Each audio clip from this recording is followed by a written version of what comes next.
Previously on the American Le Mans Series. If we're going to defend our championship, we need a win today. Corvette's on a little bit of a roll. Somebody needs to put the brakes on them. We're the team to do it. It never has a white flag looked so good for Guy Smith. Guy Smith just turned his best lap of the race, and exactly when he needs it. Through traffic and under pressure, the Yorkshireman, the 2003 Le Mans winner for Bentley, shows his mettle. Everybody trackside at the moment is holding their breath.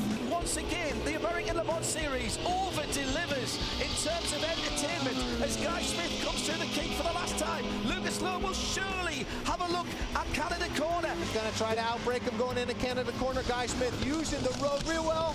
Oh, and he blocks him to the inside. Will Lohr get a run off of Canada Corner? It's now or never for Lucas Lowe, and it's now, and he's done it. He had to make it stick. Watch Guy with the power. Guy with the power. But lost the power. Lohr moves over to block him. Who's got the ponies? It's got to be the Mazda. The Mazda has beaten the Honda up the hill. Wow. And that is extraordinary. Wow. After the closest finish in series history, the stars of the American Le Mans Series invade the streets of Baltimore, where the action is always rough and tumble. Who can survive the concrete jungle and keep the title chase alive for one more race? We'll find out in the Baltimore Grand Prix. The American Le Mans Series, world-class drivers, premier road courses and cutting-edge technology. Drivers from around the world strut their speed, skill and endurance. 5 separate classes racing on the track at the same time. This is the American Le Mans Series. ESPN and the American Le Mans Series welcome you to coverage of Round 8 of the 2012 season, the Grand Prix of Baltimore. Today's broadcast is brought to you by Chevrolet and the Chevrolet Corvette, celebrating 60 years of exhilaration.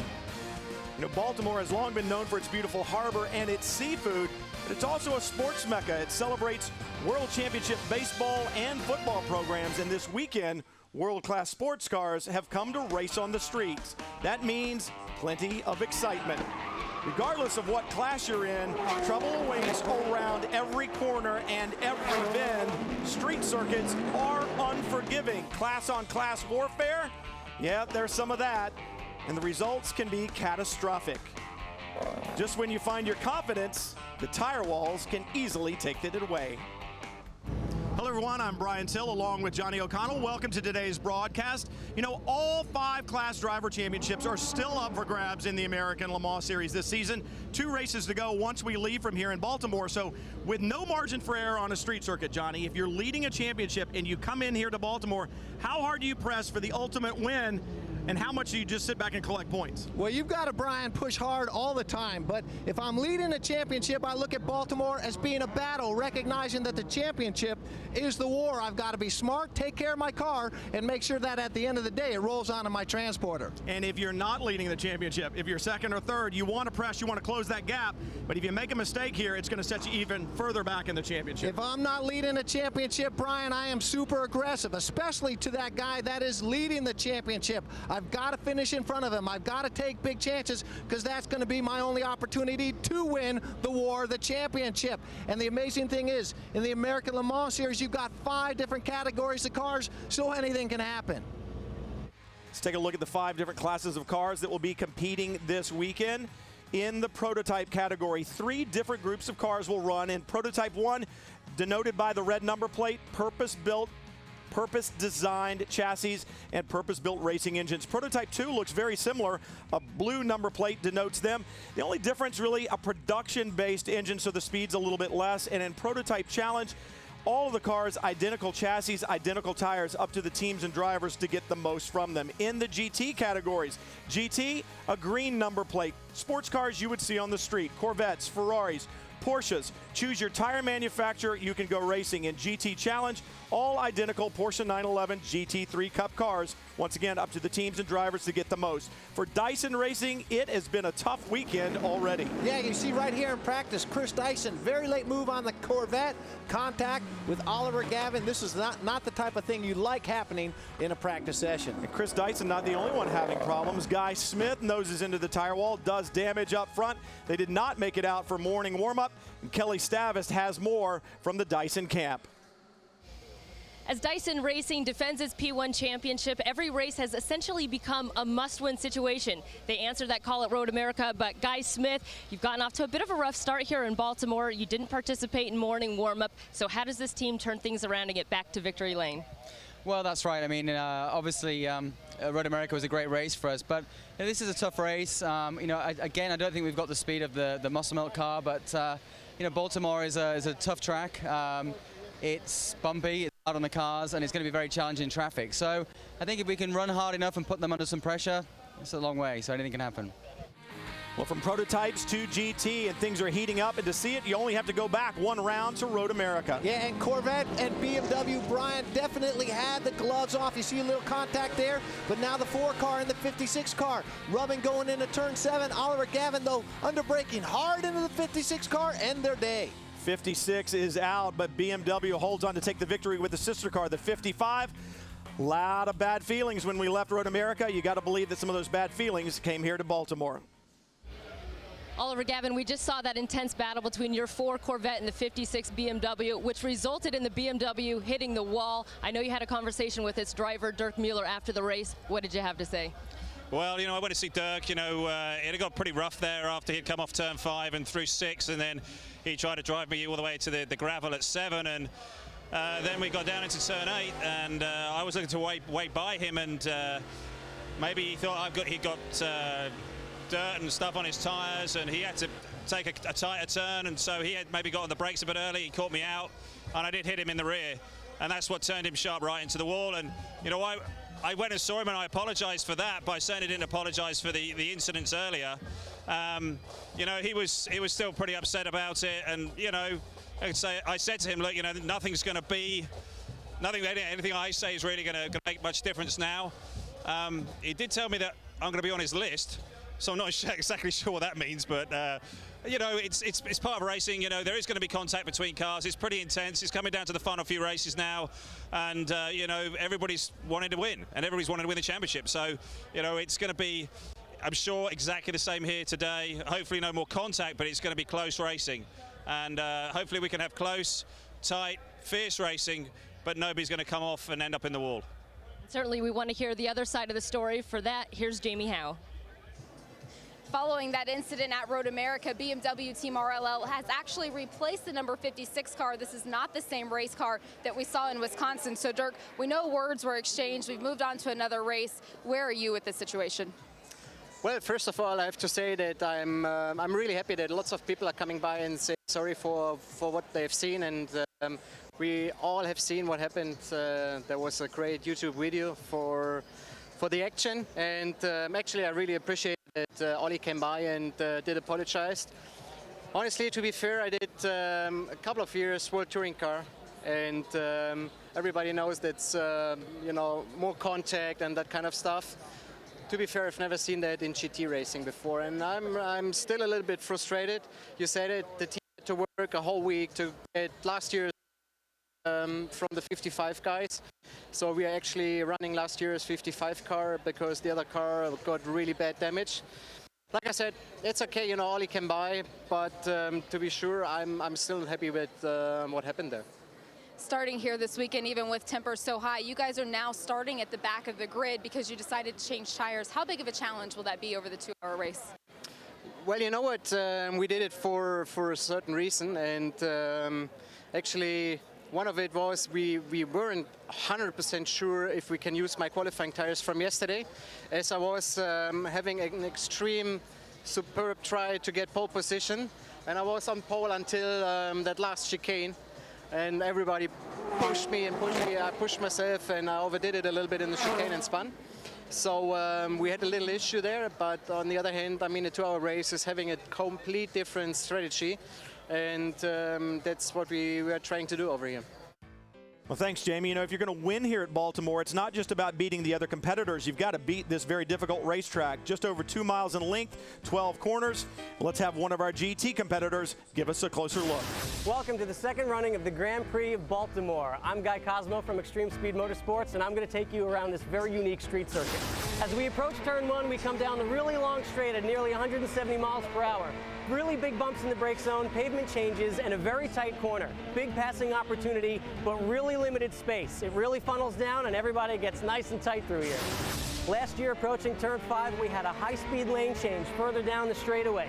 Pretty sketchy, not that great of a corner. Now they've changed it. Longer straightaway, better passing opportunities as we approach 5, but we really funnel down to a tight chicane. We've made our way through this challenging course, and now we're on to the final obstacle, the train tracks in the middle of the front straight. Very bumpy, it's almost like a jump. Cars have been getting airborne. You can see they're working on smoothing it out, and that's what it takes to get around this course. Now we're on our way for another lap. Well, the course workers worked on that bump. They actually had to put in a chicane to keep the speeds down over that railroad track, similar to what we had last year. You'll see that when we come back to racing from here at Baltimore, and when we do, it'll be John Hindhaugh and Jeremy Shaw that join us, so make sure you stick around. Plenty of excitement yet to come from Baltimore.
When it comes to fun family getaways, it's got to be Holiday Inn Club Vacations.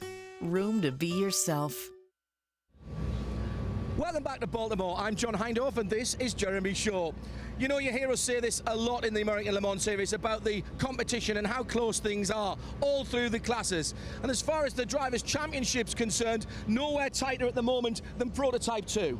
Yeah, over the last few races, the gap at the front of the driver's stand is down to 5 points. Level 5 Motorsport really had a good advantage at the beginning of the season. They've been running these cars for a couple of years. But Conquest Endurance in car number 37, they're brand new to endurance racing. Also the two drivers, Martin Plowman and David Heinemeier Hansen, they've never driven this sort of car before either. But they've come on strong. They've been super competitive, particularly these last few races. And yesterday in qualifying, a tremendous battle. It looked like the number 37 car was going to come away with a pole, despite the fact they had an engine problem. Level 5, on the other hand, they've been struggling with the handling of their car, but Christophe Bouchou just put together a magnificent lap in qualifying to snatch away the pole on the very last lap. That is going to be a tremendous race this afternoon.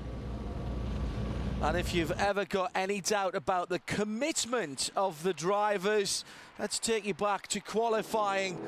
This is the 18 car coming through, knowing that the time is about to elapse. And look at that, clipping the 9 car, excuse me. I doubled his number there for a moment. And that is Bruno Junqueira explaining to his team manager what happened. And Taro can speak to Bruno Junqueira now. In the prototype challenge class, Bruno Junqueira, you had the fastest time yesterday while hitting the wall. How important is it today to start at pole position? This is a street course, so start on the pole position is always important. It's very hard to pass, but it's a long race, so there are the traffic, the GT, GTC categories that are going to be traffic in the end of the race, but I always give a lot of satisfaction for the team starting on the pole. Do you know, I've got to say, he got a good reception when he came back from Paul Gentilozzi there. But I wonder what it'd be like if he didn't get the pole position. That was his pole lap, by the way. The checker was out, and he ran to the line with a damaged car. The Porsche Panamera, pace car as it is now, safety car as it will become at the end of the pace laps. There is the chicane. And as you can see, a little like last year, it's 2 tarmac curbs. It was 3 tarmac curbs last year and some tyres. And if you look in the background there, the concrete has been pushed back pretty much a full block of concrete's width on the entrance to that to open it up just a weeny bit. And that means they can carry a lot more speed through that corner than they would otherwise do. We've also already today seen various incidents in that particular corner, particularly during IndyCar qualifying. I think 7 cars at the wall there. So it's very inviting for the drivers to carry a lot of speed through there. If you get up on the curbs, though, it really sets the car off track. Now, Seth Nyman will not be taking the wheel of the 44 car this weekend. He's damaged his elbow in pit stop practice. So Marco Holzer has to start from pit lane. Why? Because we've added Pat Long to that car. It's a change after the qualifying process, and despite the fact that it's force majeure and Pat's already qualified, of course that car has to go to the back. That's right. Patrick Long will start the number 45 car in its regular position, and then later in a race he will take over from Marco Holzer. So Holzer will begin at the back of the field. Also, he will have to make a stop-and-go penalty as well at the end of the first lap. Yeah. Now there is the Dyson number 16, the Mazda Lola Coupe. Chris Dyson taking the start. They did not get across the track this morning to take part in warm-up, and that was a bit of a snafu on their logistics, it sounds like. They wanted to get across. Certainly the man with his name above the door, Rob Dyson, said they wanted to get across the track, but they just missed the opportunity. Yeah, and that could be costly because we're going to a racetrack now that there's a couple of different places that we already heard are different to yesterday. The chicane on the front straight is completely different now with the curbs, although the tyre stacks are back up there now. They weren't earlier in the day today. And also at turn 5, some of the curbing has been taken away on the entrance to that chicane just before the pit lane. It'll be interesting to see just how Lucas Lowe brings the field around. Welcome if you are just joining us, wherever and however you're watching, on TV, online, on the ESPN player. It's good to have the huge community of sports car enthusiasts with us today. Now, just as in last year, they will split the chicane. This is one of the advantages of it being a bit wider there. As we come down to the green flag, Lucas Lowe on the right-hand side in pole position, and green. We're racing for the second time. It's round 8 of the American Le Mans Series with Tequila Patron, and down into the first corner, Lucas Lowe gets half the job done. Notice all the prototypes are together, the prototype challenges. Oh, and as I say that, the number 20 goes off, and there's going to be a huge schmozzle behind. Now, pick your way through here, and you could be, well, it could be a Foyneven moment for those of you who remember sports history from years gone by. Get through this and you could really find yourself in a good position, get caught up in it, and it's going to be a lot of real estate that you lose. Yeah, that is a disaster there. It's Michael Marsell who's starting in the number 20 car, just carried a little bit too much speed into the corner, gets buried into the tyres, and that just narrows the track down to next to nothing for everybody behind him. On board with the leader, won't be able to get away. I've got a feeling that well, do you know what? I'm not going to say that because the guys have been brilliant this weekend. The ALMS safety crew, it's the 18 car that's going to be the problem here, the performance tech machine that looks like he's stalled. It's Rodin Unesi, who's this is his very first start in the American Le Mans Series. He spun that car yesterday and also had problems getting it going again. But unlike in many racing series, the American Le Mans Series cars do have onboard starters, so he should be able to get that car underway, but he hasn't been able to refire that engine. Also in trouble is one of the Downs brothers, that's Lucas Downs, starting the Merchant Services car number 7. And full course caution, as you might expect with that. You know, we just about got away with it here last year. There was a couple of GT cars that came together. Remember one of the Corvettes making contact with a BMW, funny enough, from what we talked about. The Porsche Panamera has now pulled onto the circuit. Let's see if we can pick the bones out of this. I was about to tell you that the prototype cars, the PCs, the GTs and the GTCs had all been split up. It's all good here.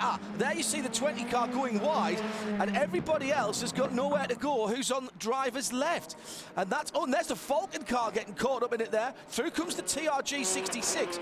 We're on board the 23, the Lotus. And now, pick your line. Where am I going? Where am I going? I've got not a clue. Don't damage me. Please don't damage me. Yes. But good that they've got the runoff there that you can go around. It's on board with the BMW. Yeah, number 55 car. He looks down to the inside. It's going to get awfully crowded down here. And you can Deja vu from last year for the BMW. Yes. Now, yes. Has he done any damage to the radiators on that car? That's all he's got to worry about. Now here's the 95. Did you see there? Looked across to the right-hand side. He gets hit from someone behind. He was watching the inside as Marcel's car hit the tyres. Oh, that's Rodin Unesi out of his car. A very short American Le Mans Series debut. Yeah, what a shame, because he and Rafael Matos, it was down to be driving that Performance Tech Motorsports car with Rodin Unesi, and Rafa, he was flying yesterday in qualifying. He was certainly in contention for the pole. Unfortunately, the problem with the headlights weren't working, so they got black flagged because of that, but that car was very, very fast. Don't forget, you can follow along at ALMS Notes if you're on Twitter, wherever you are around the world, and that'll keep you up to date with what's happening. We're on our first full course caution. Now, who's the winners and losers, Jeremy? Lucas Lurr goes through. There's lots of losers. Yeah, Chris Dyson goes through. Good news for Scott Tucker. He holds on to the top position in Prototype 2 in the 055. A reminder, you're not a regular viewer of the ALMS. First of all, why not? Because it's fantastic racing. Secondly, Scott Tucker drives both the 055 and the 95 car, but he can only score points in one of them, and it's the 055 again this week. Indeed, and he probably, the plan is probably for him not to drive the 95 this weekend, because Ricardo Gonzalez has joined along with Luis Diaz, and the plan going into the race was for those two to share the number 95 car, and for Scott Tucker to concentrate on the 055 as usual with Christophe Bouchou. Certainly the 95 car that was involved in that incident, I think he was able to get going again and did not lose a lap. So it's Ricardo Gonzalez that did start the number 95 car. We saw he was the first car pinned in behind the number 20 Dyson car. But the good news is he's still on the lead lap.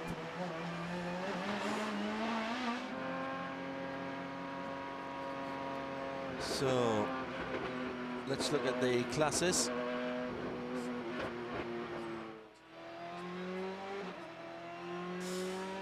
Tommy Milner, if you are joining us on ESPN 3, good to be talking to you wherever you are in the world. It's the biggest community of sports car fans, and they're having a look at the 20 car. No, that looks pretty good actually. I think they've got away with that relatively well. We're working our first caution after that first corner incident. Jeremy.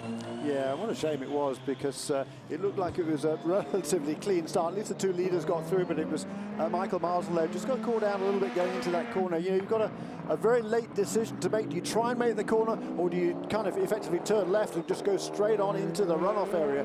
We saw a race earlier this afternoon where the pole sitter made that mistake, Matthew Brabham in the USF 2000 race, and he went straight on, and there was another Schmozzle behind behind him, and incredibly, he came out of the escape route in about 6th place, which was quite remarkable. He was very lucky there, but here at least, they had as you can see, the cars are coming out now from behind that wall, having been guided into the escape route, while the IMSA official safety team gets that number 18 car out of the way. Now, that car, I think the problem with that car is it's stuck in gear, and that's why they can't move it. We're hearing on the pits to car radio that Antonio Garcia has got a problem on the car, and there is the visual confirmation. Great pickup as ever by our camera crew. They are the best in the business, in fairness. And Antonio Garcia's got a right rear puncture, for those of you who can't see the number 3 Corvette. That's on with the red shade band, for those of you here at the track listening in as well. Now, a slow-moving car is a lame duck, and you are allowed to pass that car under yellow. So that's not a problem for these guys. Normally, no passing under yellow, of course. So you've just seen the Lotus and the remaining Viper go through. If you didn't see the top of the programme, the 93 Viper went straight on with Dominic Farnbacher at the wheel and buried itself into the tyres. Did a lot of damage. Sorry, 91. I've got a mental block on that. I swap those two cars around every time. The 91 Viper with Dominic Farnbacher on board, we think clipped an inside wall at a very fast part of the circuit, and the car was pronounced dead by Johnny O'Connell yesterday during our bonus coverage of the practice before qualifying. I think that was at 5:31, if I remember correctly, Eastern time. And there's a lot of work for Bill Riley and his crew to do on that car before the next race.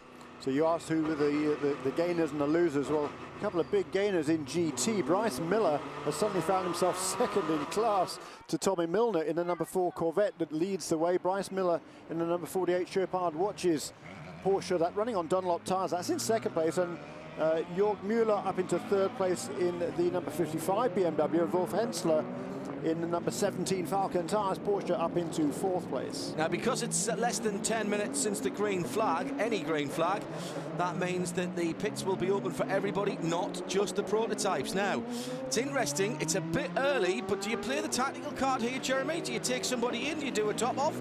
Do you maybe even change your driver? It's too early, really, for a driver change. Too early, really, for a driver change, certainly. You know, if you're marginal on fuel, I think the prototypes can generally do about 46 or 7 or 8 minutes. So I don't think this caution is going to be quite enough for them to get to the end. They're still going to have to make 2 pit stops during this race. It's been pointed out to me by the talent in the truck that the 3 did not come in and take emergency service. So they'd rather run around on a flat. And as I say that, no, he's still being passed by cars. He's going slowly. Antonio Garcia is doing a very good job. He didn't come in and take emergency service. He can come in this time around. He's losing track position, but not as much as he would do if he had to do an extra. He'd have to do an extra stop after everybody else had stopped. But he can still do that under yellow. He doesn't have to do it when they go back to green. So he's going to be at the back of the pack in any case. That's a very strange decision to keep him out there. I can only assume, frankly, there must have been a radio miscommunication there, because I can see no reason not to bring him in. Tyres starting to come apart now, and that is a problem. And that could easily damage all sorts of things under that rear corner, not limited to the bodywork either. So that's that could be potentially disastrous for that number 3 car. The other big gainer, by the way, Peter Lasafre in car number 34, the Green Hornet car, the GTC car, all of a sudden finds himself in 12th place overall. He's going to have to watch his mirrors when they go back to green, but he was one of the biggest gainers from that first corner incident. Well, he picked his way through very well. You Absolutely. know, Peter is the first to admit he's not a full-time driver. He's a businessman, very successful, built up a couple of decent-sized companies, and he looking to, I think, move up the ranks in the American Le Mans Series and sports car racing in the coming year. Now, is he coming in? Tonio does. Ollie covered. Tommy's avoided a pile-up in his P1 GT under full course caution. He is indeed. At Oliver Gavin, if you want to follow along with Yardley Hastings' finest sports car driver. Yeah, they were leading the class front. They were on the pole in GT and able to maintain that. So, all sorts of things going on in the pit lane, some bodywork damage and a puncture for Antonio Garcia. With the pits now open for everyone, he comes in for service. And this was a conscious decision by Corvette. They told me they didn't want to bring him in under that emergency service while the pits were closed if they could help it. We saw Antonio Garcia very carefully and slowly maneuvering his Corvette around the track to try to prevent any damage. Crew has just given it a quick look over. They've got the 4 new Michelins on it. I don't think there was any damage done. And that 3 Corvette is on its way. The only thing I can think is they would have only been able to change the 1 tyre. So they've changed all 4 tyres. Those were the tyres he qualified on. So maybe they've done something tricky with the compound and they wanted to get that done straight away. And maybe they were worried also about if they had to do any extra work with the car being broken. So yeah, good point. But I still would have. These guys are better strategists than me, but I would have thought if you brought it in, change the 1 tyre, you can have a look around, and then you can still come in again later on. You're still going to be in the same position on the racetrack. Now, as you can see, the 7 car is in a long pit lane as well for Merchant Services Racing, and Taro Kogi is there. Lucas Downs in the Merchant Service number 7 car. He pitted once, he went out, they fueled, and they came back once again. Now it looks like it's going to be a long stop for them. They have the back of the body completely removed. Something is wrong with the rear suspension, it seems, but they're still trying to figure it out. Look at the flat spot there as well on the rear tyre. It looks like they're having a problem with the transmission. I wonder if he's got it stuck in gear or something there. Could be the gear shift. He took a pretty hefty thud from behind. I wonder if it's a gear shift mechanism, one of the rods or something like that, that has taken, or one of the actuators rather, that's taken a hit. That's the air view from our BMW aerial cam over the Baltimore Harbour area. And as you can see, it's nice flat water down there by the USS Constellation Museum. And again, it's been great action around the last few days here at Baltimore for round 8 of the American Le Mans Series 2012. Jeremy Shaw and John Hindhaugh with you describing the action, or at least what we've seen so far. Looks like turn 1 has cleared up. I don't think we'll be very much more yellow here, as 1 or 2 cars are just going through that turn 1 area to the bottom right-hand side. Don't forget, we'll keep you updated with the other battle on the track, not just the 5 classes, but the Michelin Green X Challenge being an integral part of the American Le Mans Series, and indeed ACO Rules Racing for some time now. We'll be grading all of the competitors in clean, fast and efficient categories, giving them a score, adding it up. It's interesting logarithmic scale that it works on, and it is the lowest score, of course, that counts.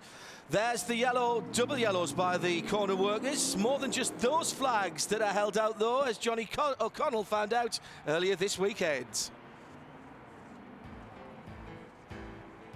Next to the driver, the best seat at a racetrack is what these guys have. They're SCCA corner workers, and what they do is communicate with the drivers what's going on the racetrack. So let's go through some of the flags that these guys use. The green flag just means go fast. Okay, another flag that we see out there is this one. I hate this flag. Okay, this is a surface condition. Could it be anything from a dead squirrel to some guy lost his gearbox? There's fluid everywhere. You don't know how to drive this one. What do the pro guys do? They assume it's just a dead squirrel. This one, the white flag. Okay, this is sports car racing. Doesn't mean last lap. It means a slow-moving vehicle on the course up ahead. Maybe a guy with a flat tire. All right. One other flag we see a lot, especially at street circuits. Yellow flag, standing like this. As a driver, it warns me about something up ahead. But if these guys are waving it like that, man, that means there's a really bad situation up ahead. I gotta slow down, can't pass anybody. In the American Le Mans Series, so many classes of cars, we see this, blue flag. Means that there's a car following you, maybe closely. Doesn't mean you have to let them by, though, okay? The red flag, okay? This usually means something bad happened on the circuit. Slow down, bring your car back to the pits. And finally, a flag that Brian Till, when he was a driver, saw all the time. Black flag means you're misbehaving out there. Time for you to report to the principal and get yelled at. Good stuff, Johnny O'Connell. And thanks once again to all of our corner workers, marshals, whether at this race or anywhere else in the world. We can't do motor racing without you. There's always a shortage. If you'd like to help out, find your local chapter of the SCCA or your local marshals club around the world. Well, that first corner incident took out a number of cars, and they have all cycled through back to the pits, and for the most part have got themselves out. The 01 Ferrari took a hit, but reporting on Twitter, the guys at Extreme Speed Motorsport say that Scott Sharp is reporting the back of the Ferrari is okay. And there is the number 3 that got a puncture on the rear of that car, back out with a new set of Michelin tyres. And did we get both? Oh, is that behind him? Is that the Merchant Services car back out again? Missing a rear tail light on the right-hand side. Yeah, and I think a couple of laps down as well. Mark Bunting, local driver, driving in the number 66 TRG Porsche in GTC. That car also lost a lap in that first corner incident. He will be sharing that car with Spencer Pumpelly. There's a second TRG car in the race, another local man, Al Carter, sharing that with Patrick Pilet. The number 68 car, however, did not qualify yesterday, an incident in the previous practice session, but that car already up to second place now in GTC, behind the number 34, Peter Lesafre, who will be sharing later with Damien Faulkner.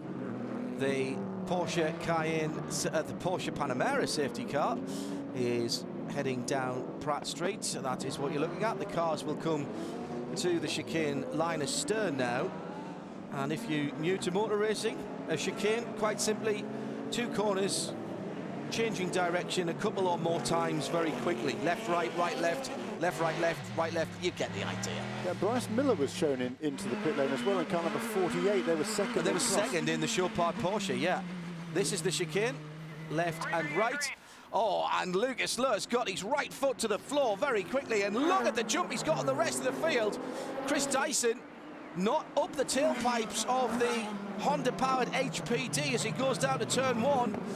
And here coming through, that's a very bold move down the inside by the 37. David Ennemeyer Hansen makes up a position there straight away ahead of Tommy Dreesy as he sets off in pursuit of Scott Tucker a little further ahead. Now we'll go back to GT. This is Jörg Müller, the new second place car in GT, and ahead of him, the GT leader, that's Tommy Milner in the number 4 Chevy Corvette. That's right, so Bryce Miller did bring that number 48 car onto the pit lane, but this is a battle at GT, and you can see there some PC cars in the way as well.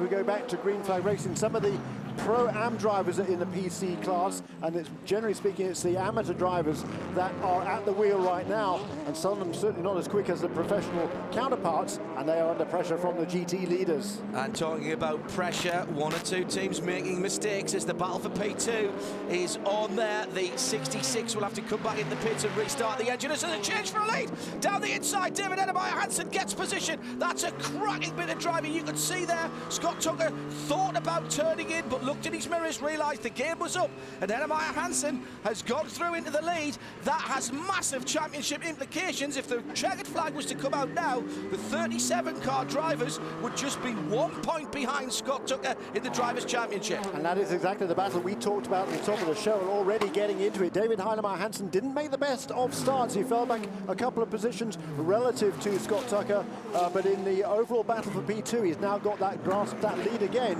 And Scott Tucker, he's been struggling a little bit this weekend. Yeah, they weren't here last year, didn't race at Baltimore. They have got some very, very sophisticated simulation equipment as we go on board with Wolf Hensler in 3rd position, defending GT champions here, the Falcon Tire Porsche team. And he now makes it 3 different manufacturers in the top 3. I'll finish the level 5 thing later. We'll come back to that later because I want to stay with this 12-wheel 1,500 horsepower battle for 1st, 2nd and 3rd in the GT category. Yeah, because Hensler's really closed up, hasn't he? We're on board here with the Falcon car in the 3rd place in GT, and that was the car, as you said, that won here last year, the 2nd of this team's victory in 2011. And as we can see right now, Wolf Hensler is really putting the pressure on Jörg Müller, and there is Tommy Milner, just, well, a couple of BMW car lengths up the racetrack.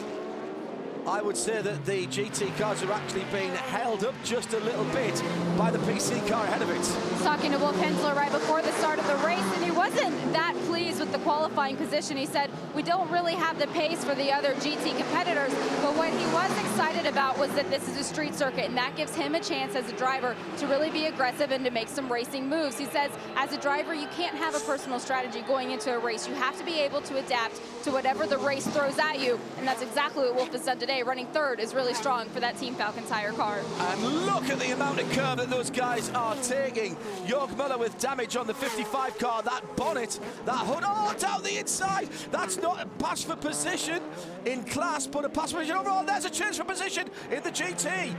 Great move by the 55 of Jörg Müller. Opportunist driving, and Wolf Hensler's followed him through, and that was Tommy Dreesy on Scott Tucker. They were battling for overall position, but not for position in class. That's right, Scott Tucker's in a P2 car, and Tommy Dreesy in the less sophisticated PC car. But Tommy was clearly fast. Well, he is now, but he was trying to make that move on Scott Tucker down there. He was holding them up before in the twisty bit. He comes down the inside. I think he tried to back out of that, Jeremy. I'm going to give Tommy the benefit of the doubt there. Yes, but Scott Tucker should have seen he was there and given him a bit more room in the apex of that corner, because he was lucky there with Scott Tucker. He didn't get spun around. Yeah. Looking at it from, and look at the way Müller comes through, but look at the damage on the front of that BMW. You're going to have to hope that those catches, the Zoots fasteners on the front, stay and keep that hood, that bonnet, from flipping up. The Falcon's gone through into second, the Falcon Porsche. Whoa, we've had 21 minutes of running here, and Lucas Lowe leads by about 8 seconds here on the streets of Baltimore. They say that on-track communication is key in motorsports. Stay tuned to find out what Thomas Blum and myself go over when we're out there in the heat of the battle. Everything we ever thought of. Everything we fight for. Everything we dream of. Everything we are. The new 911. Porsche Identity.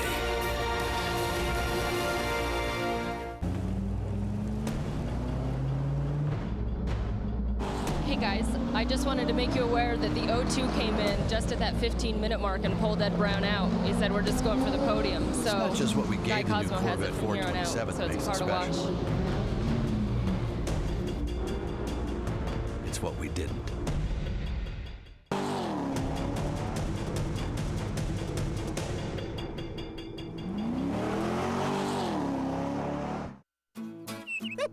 First day of spring.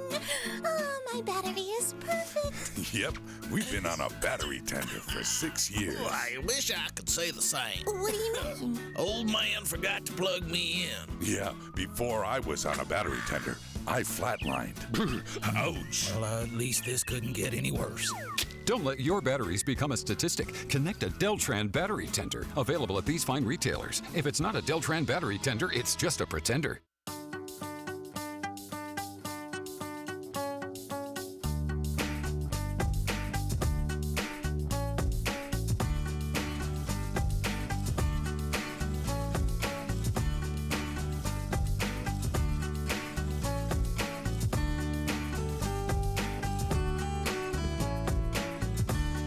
When it comes to fun family getaways, it's got to be Holiday Inn Club Vacations. Room to be yourself. In the seat of the iconic sports car, a series for drivers developing their racecraft. Young racers matching pace with experienced semi-professionals. Tackling 8 legendary racetracks of North America. The Porsche IMSA GT3 Cup Challenge by Yokohama. Watch all the action at youtube.com/drive and imsachallenge.com.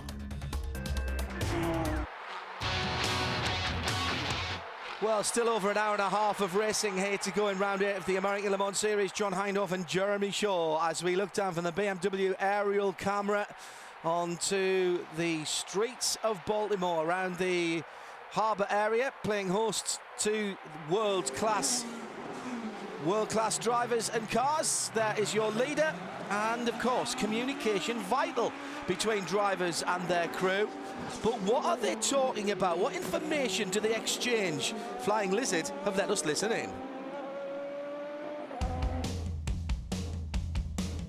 During the race, there's a lot of things that are going on. Traffic information we're trying to give to the driver, information about what's going to happen, you know, later in the race if he's involved, if we're going to make a driver change. Radio communication is pretty unique to the driver and the team. I think it comes down to that chemistry that you have with your strategist. Ultimately, the more talking that's going on, the less you're processing what's coming at you and what's in front of you. So we try to keep it to a minimum. Do you have cameras around the track? I do. Copy, please spot for me. No problem. I think it helps us a lot that we've had, you know, this many years to work together, and Patrick knows kind of what information I give him. I know kind of by Patrick's demeanor and his tone of his voice, kind of what he wants from me. Jurg's the same way, and so I think it definitely helps that we've been able to work together for this many years. Fascinating stuff, and don't forget, if you're around the world on the World Wide Web, www.lizardms.com, and you could listen to both the 45 and the 44 cars team. They always make those streams available during the race, so you can find out their tactics before anyone else. Now, let's check back in at the head of the GT field, where things have been very interesting indeed. Jörg Muller at the moment in 5th position is right behind Scott Tucker. I think he's actually being held up. Meantime, further back down the field, Scott Sharp and Tommy Milner are in 3rd and 4th position. Here is Scott Sharp. Remember, we said he'd had a little bit of a bang in that first lap incident as he goes up the inside of Mark Bunting in the 66 GTC, the Racers Group car. Now, what you can't see is the mirrors on this ESM Ferrari. If you could, you would see a lot of Tommy Milner behind him as he is coming up through the field. In fact, that's Guy Cosmo now that we're looking at, and that is the car that has got the clear track ahead of it. He's fighting down in 25th position at the moment and trying to stay on the end of the lead lap, which he just do. Hardly lifted through the left right of the chicane there. Yeah, so they have made that driver change, and he is in pretty good shape now, because he is still on the lead lap in terms of the GT contenders. That is the overall race leader coming through to complete lap 14 and go on to lap 15. That is Lucas Luhr. Got a handy advantage now over Chris Dyson, about 17 seconds. I'll tell you what, Chris Dyson is coming under increasing pressure from David Heinemeier Hansen, who's doing a fabulous job. You might just see them coming out of that corner at the top of the screen any moment now. No, not quite, but it's a super battle going on. Heinemeier Hansen, there he is right now. Look at Heinemeier Hansen flashing the lights. Heinemeier Hansen in that orange and black car. That's a P2 car. It's a lot less horsepower than that blue and white car of Chris Dyson. And David Heinemeier Hansen, he wants past. And you see the horsepower there wasn't helping him. The lack of horsepower. He's clearly got a good car underneath him. Very similar. He's got. That's really going to be annoying Chris Dyson, the flashing the lights behind him. But it's also going to be annoying David Heinemeier Hansen, because he knows he could pull away if he could get past. Now, can he have a look down the inside? Got to be patient here. Yeah. And down into the start-finish line. And in the pit lane, Taro Kogi can add to the David Heinemeier Hansen story. Taro. David Heinemeier Hansen was having some issues at turn number 3. He was saying that the pickup was not fast enough. The other cars were gaining on him. It looks like they have some sort of a gear ratio issue still. Still not getting the pickup he wanted, but today, this afternoon, it looks like he's not having any problems keeping up with the crowd. And as we see there coming through on the final corner, he's muscled his way through, but I think that's going to be called all fair in love and war. They did have some engine problems, as Jeremy mentioned at the start of our show, that we're having to dip the clutch, actually push the clutch pedal to the floor in the middle of the saw corners, rev the engine to keep the engine running. Now, I've had to do that on very tight hairpins before on motorcycles, but never on a car. And it seems maybe that they've not quite got that done, but an aggressive, but I mean, is that hard but fair? Yeah, absolutely. He dived down to the inside, and Chris Dyson tried too late, I think, to close that door. Well, it was very close to the inside wall from David Hansen. That was a pass for position, by the way. He is now in second position, 21 seconds away from the leader, but importantly, he's leading P2. Just before that incident occurred, Chris Dyson was on the radio with his team, telling him that he did not have any tire grip. The other thing that he's lacking right now is the telemetry inside of the car. He cannot tell if his tire pressures are up, so he's been radioing back and forth with the team. The team says, keep going, Chris. We know you aren't happy about that move, but your tire and the cars are all fine, so just keep on going. Yeah, from my perspective, there was nothing wrong with that move. I mean, he was clearly faster than Dyson. He was trying to get away past. He dived down the inside, and Chris just tried to close the door, and there was contact. So the Lucas Lowe car then leads out, and the battles continue behind, with Chris Dyson having dropped a couple of seconds straight away to Hennemeyer Hansen. Meantime, fighting through the traffic. The GT field starts now at sixth position, and Jörg Müller at the moment has got a tail end Charlie, if you like, of Tommy Dreesy. Very quick down the straight, the second car in PC, but not so quick through the corners. Here is the leader in GT, Jörg Müller, coming round to put a lap on Chris Cumming. This is going to be interesting, going down in the chicane here. Oh, there wasn't much room there. And Chris Cumming must have let him go there. And that was a smart move. Chris Cumming must have just breathed off the throttle before he got on the brakes going into that little chicane to let the BMW go past, because otherwise, Chris Cummings ended up in the wall. Otherwise, I'd say he was going to end up in the wall. Yeah, now I think he'd get that car going, but he's got right rear damage to that car. That was third in GTC, and that's a big shame. I would also say Wolf Hensler has been passed by Gonzalez in the 95 car coming back through the field after that first lap accident. So he's got two P cars between himself and the leader. Now, you know what? One of these signature dishes here is crab cake, but that's not what the 11 team wanted to see.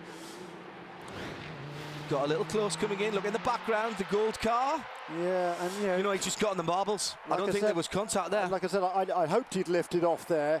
And he certainly wasn't left much room, but the BMW was squeezing down the inside there. It was an aggressive move by the BMW, but it was certainly going faster, and Chris Cumming kind of had the opportunity there to just breathe out a little bit and give the BMW a bit of room. And it's going to be interesting to see how the officials call that one. It could go either way.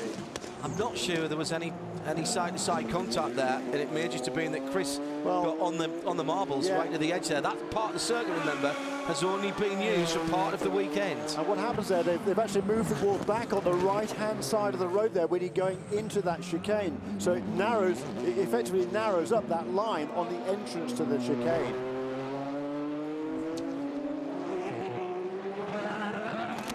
On the last lap around, David Heinemeyer Hansen was lapping 6 seconds quicker than Chris Dyson. I don't know whether there's any damage to Chris Dyson's car, but Heinemeyer Hansen is matching the pace of the overall race leader, Lucas Lowe. And tell you what, for a guy who only started racing about 3 years ago and certainly wouldn't consider himself to be a professional, he is doing a fantastic job. And Eric Bachelard, the team owner at Conquest Endurance, and Eric has won an Indy Lights Championship. He's driven in the IndyCar Series. He's been a team owner now for a long time.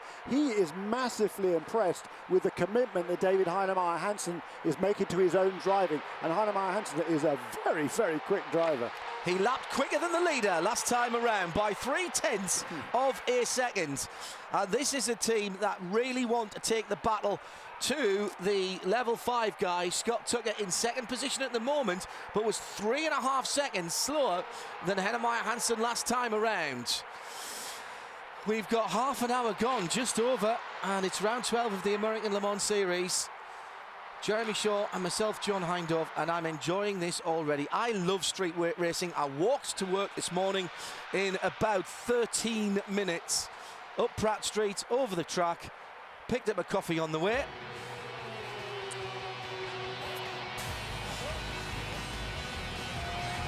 Just love it. So Lucas Lowe leads by 25 seconds. Now, Michelin has made it easier for teams to focus on their car instead of chasing their tyres. And in our Michelin tyre tip this week, Kelly tells us how.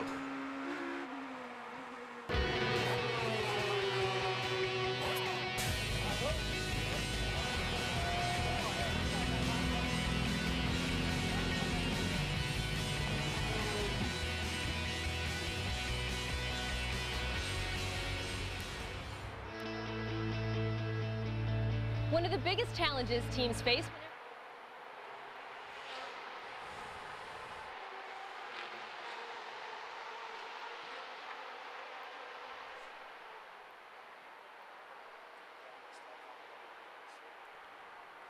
Chris Dyson now 12 seconds in arrears of David Heinemeier Hansson as the afternoon rolls along here at Baltimore. And David Heinemeier Hansson's last 2 laps in that number 37 car were within 0.02 of a second of each other. That's consistent driving. They were his fastest laps of the race thus far as well. He's really driving a fine race and got a little bit of traffic last time around down into the 130s as Lucas Luhr sets the fastest lap of the race so far in a 1:25.7. So the gap between the first two is opening out. But Heinemeier Hansson really doing a splendid job in second place. Chris Dyson holds on in third, and then our PC leader Alex Popov in car number 06.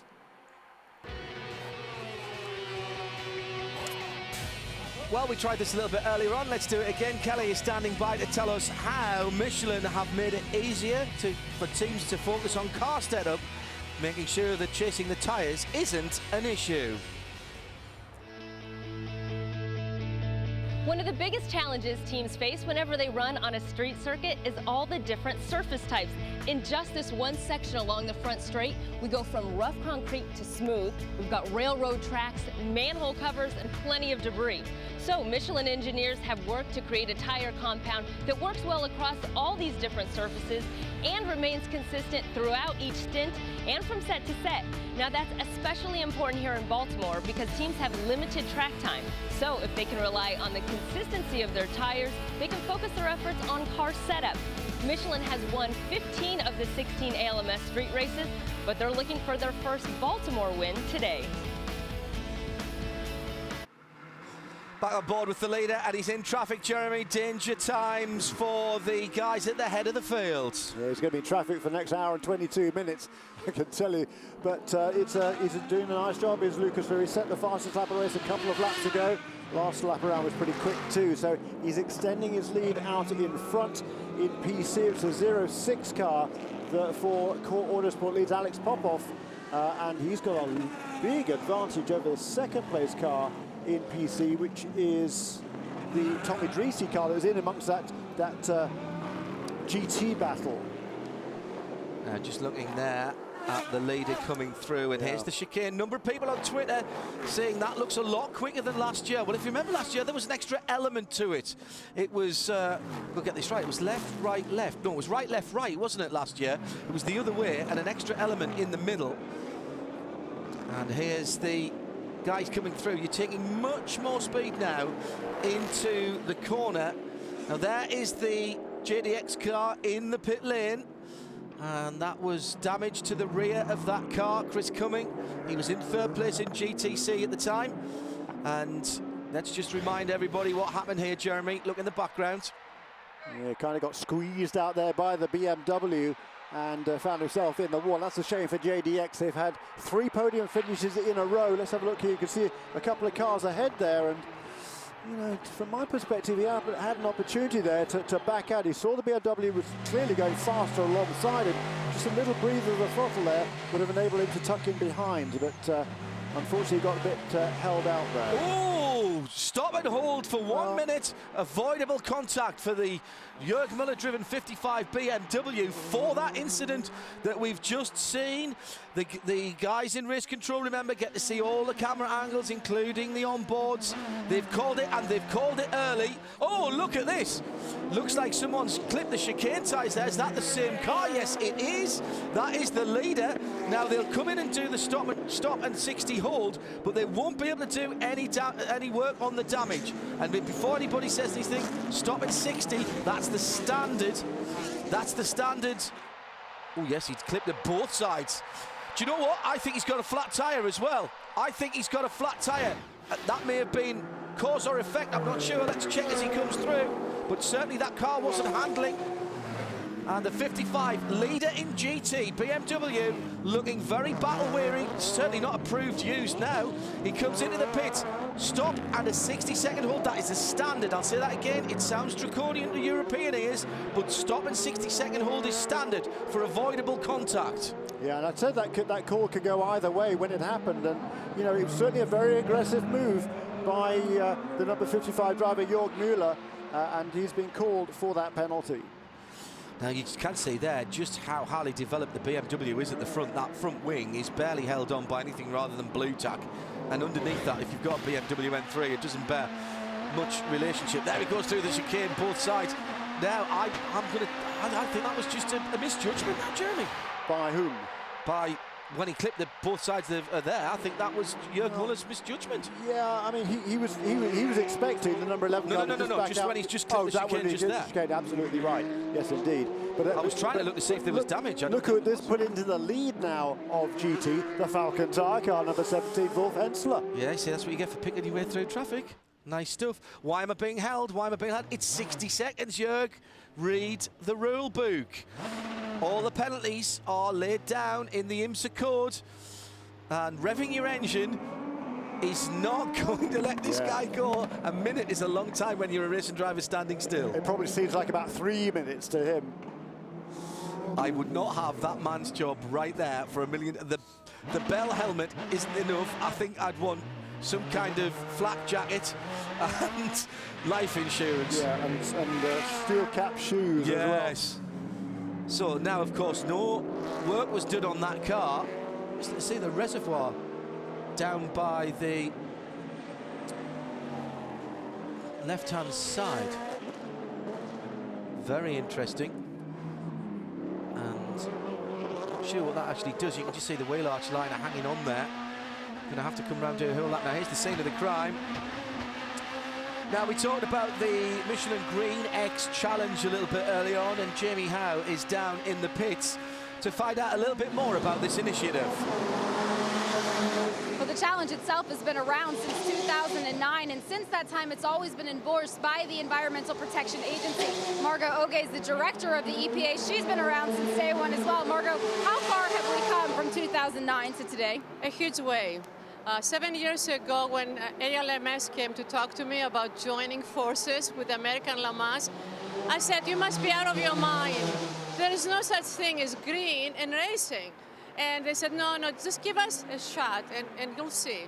And 7 years have gone by and we have had tremendous improvement. Let me tell you some things that are going on, even here at this race. Better engines, more fuel-efficient engines, better aerodynamic strategies in the vehicle. Lightweight material like carbon fiber that they can take now and use in the street cars.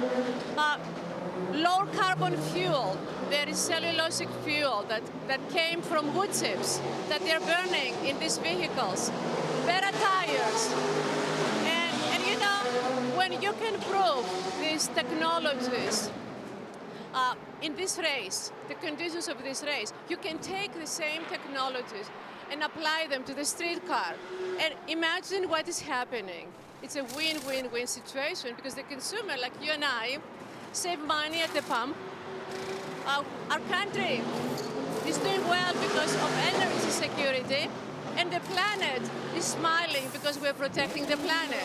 So that we congratulate the American Le Mans, all the OEMs, all the drivers, and the whole teams, because what they are doing is a huge service to the country. Well, it certainly has been a great program. Thank you, Margot. Thank you. And you tell me any other auto racing series that is endorsed and congratulated by the Environmental Protection Agencies. Scott Atherton, step forward and take a bow. Very much Scott's initiative going back through the years here at the American Le Mans Series, the CEO of the ALMS and IMSA.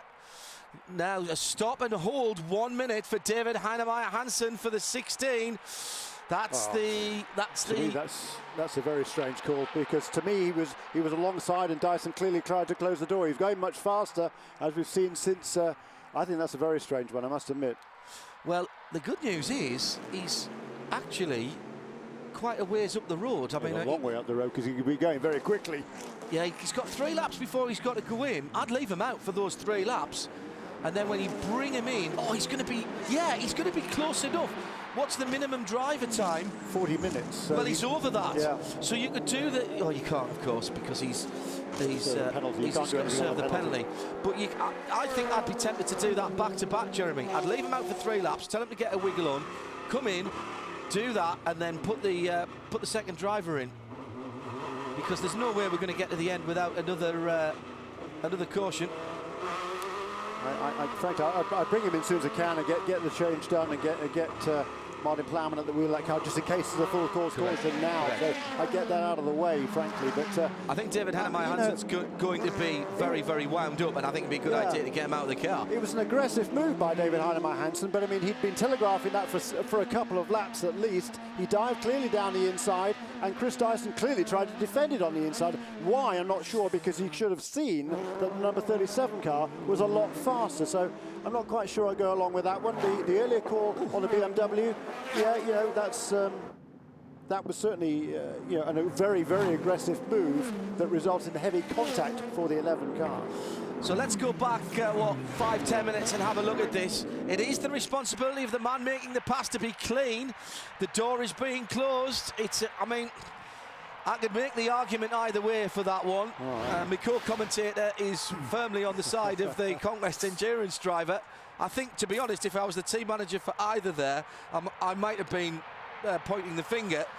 The thing that's interesting to me is, of course, that won't have been Dyson who would have made that call, because that's not a battle for position. So that's come directly from the stewards. It's and spinning. What an eventful race it's been for that team, although this is the other car in their team, the number 8 of Tony Burgess. And he's out of the way there. That's turn number 5, just before the entrance to the pit. The light railway station is off to his left. And yes, it is. And just out of this view, the number 37 car is on pit lane. Also on pit lane, perhaps crucially, is car number 17, the GT leader, also on pit lane, as is the number 3 Corvette. That's interesting. We're 47 minutes in. We've had a bit of yellow. I think they might have been thinking if there's a full course caution coming up now as a result of these couple of incidents taking place, could have been a good call. That was the 37 car just snicking through the bottom of the picture. And there it is. Now they can't do anything with this. Hannemeyer-Hansen shakes his head. He's going to be stuck there for 60 seconds, as we saw with the BMW. And again, not like we've seen recently at things like the World Endurance Championship, where it's a stop and go. It's stop at 60 seconds for avoidable contact. And that is the standard. Penalty for that sort of incident. Now, the big winner there is this car, Scott Tucker. Yeah, huge. In fact, actually, that's the team car. My apologies. That's the 95. Which now leads, actually, overall, because Lucas Luhr, I guess, must have just made a pit stop. Yes. I think he is. Out of my view, if he did, as Hannemeyer-Hansen with the typical, I'm shaking my head, why am I being held this long? I could have got a cup of coffee. 5, almost 5, it'll be 5 in a bit, hang on, and go. So he's got to start the engine himself as well there. Don't forget, this is sports car racing. Yeah, but Ricardo Gonzalez, hats off to him in that number 95 car for Level 5 Motorsports after being involved in that first corner incident. He's done a really fine job because he had very few laps coming into this race at Ricardo Gonzalez, but he's turning some very quick laps. And he's left his teammate Scott Tucker well behind. Super quick pit stop by the 45 there, and they've jumped the BMW in the pits. We've seen this before from the Lizards. Outstanding stuff. And Pat Long has got out of that car to get into the 44, and he's gone ahead of the 56 BMW by my reckoning. That will put that car up into 3rd place in GT, he says. Yes, I think when they come past the start-finish line next time, the timing and scoring will reset. So the first set of pit stops have started. And with an hour and 10 minutes to go, that's an hour and 10 minutes to me sounds a long way for a GT car to go. I'm not sure what's happened to number 6 car because it hasn't shown. They haven't had this recurrence of the. Well, I don't know because it hasn't shown as being into the pit lane. It's dropped down now to 8th position. Now it's in the pits. Now they've just done a 3-minute 16 lap. Ah, right. A 3-minute 16 lap the last time around. So it's either been through the pits or it's been off. A 3:16 last time around, and he's back in the pits now. So here he is in the pit lane, and this is down to his pit stop, not to, well, that looks regular. Yeah. So where's he been for 3:16 on the lap before? Yeah, it certainly, there was no notification on the scoring of him coming into the pit lane. Certainly no penalty that we've heard of so far. But that is, you know, that's 2 minutes longer. Has he been stopped out on the circuit? Is this another recurrence of the problem, or is this a second pit stop after a problem? I'm just looking at the front of the car. Is there a bit of damage there? The louvers on the left-hand side. But this is a mystery that needs clearing up. Let's head down to the pits. And it is well rehearsed between Lucas Luhr and Klaus Graf. And even though these guys had a nice win streak in the middle of the season to have a pretty comfortable points lead, we see that there's a holdup here on this pit stop. We're going to try to find out what's happening. This is a team that knows they must complete 70% of every race to score points. And they certainly aren't taking it lightly that they have the championship lead here. This team has had electrical problems throughout the season. They thought they had it rectified a couple of rounds ago at Mid-Ohio, but something's biting them as they're not getting this car started. I'm going to get a word in with the team and find out what's happening. Kelly hustling down in her own special way to the end of the pit lane. Now, our timing and scoring is only showing them in the pit this one time. Yeah. I think they've been hiding out on the circuit. They've pulled the old cloak of invisibility on us and dropped down through the field. Yeah, let's see. They're asking Klaus Graf to reset the electronics, I think. It's the paddle shift again. Yeah. They've had problems with this before, gearbox actuators, and that's the sort of area they are. They've plugged in an external battery to give it a bit more power. They won't be allowed to, that's the cable that you can see over the top of the car, and the big red thing, the big red connector to the left of that onboard. It looks like, now they won't be allowed to start the car with that. You can also see there's a data cable that says 2 car plugged in at the front on the left-hand side. It will have to start under its own steam with its onboard battery, but they're clearly worried. I'm sure this is sort of gearbox actuator area down at the back right-hand side of the car. Yep. Kelly stayed down there. Let's see what she's found out. Well, that's the word we're getting from the team, that it is indeed an issue here with the gearbox. We saw it happen a couple of times in those earlier races. As you said, they had to completely shut the system down, which is what the team is trying to do. So far, it hasn't worked. We see Klaus Graf sitting there still trying to get this Muscle Milk Honda fired up. But this is certainly a costly delayed stop that Muscle Milk doesn't want to see. Well, this blows the championship wide open again. We saw them fight back from 4 laps down, 4-mile laps down last weekend. The big winner here is Chris Dyson. He's sitting in 3rd overall, but all of a sudden, from not having the pace, things look up for Chris Dyson and the Dyson Mazda Lola Coupe, the racer sponsorship, showing proudly on the front end. He's got a little bit, has he got a bit of damage on that nose? They've gone through a couple of front ends on that car this weekend, certainly over the bumps down the bottom end of East Pratt Street before he turns right. There's some movement there. And that's Scott Tucker. We're on board here with Scott Tucker. It is a battle for position. In fact, that's 3rd, 4th and 5th. It is. That's the 2 Dyson cars there. Michael Marsdell, he had that problem at the very beginning of the race, but he's come back now. So we're looking here at the 1st place car in P1, the 2nd place car in P2. The black car there is the 055, and then the number 20 is caught right up as well. So Chris Dyson, boy, this has been a torrid first stint for him in that car, number 16. But look at the nose. Look at the nose on Chris Dyson's car, just under the red R, the racer R on the front. The gap between the 2 body panels is definitely opening up a little bit, and it's rattling around. They've banged the left front twice on that car. In fact, they did the right and the left at one stage, but the left front twice, and they've had to work hard to repair bodywork because they didn't have any new.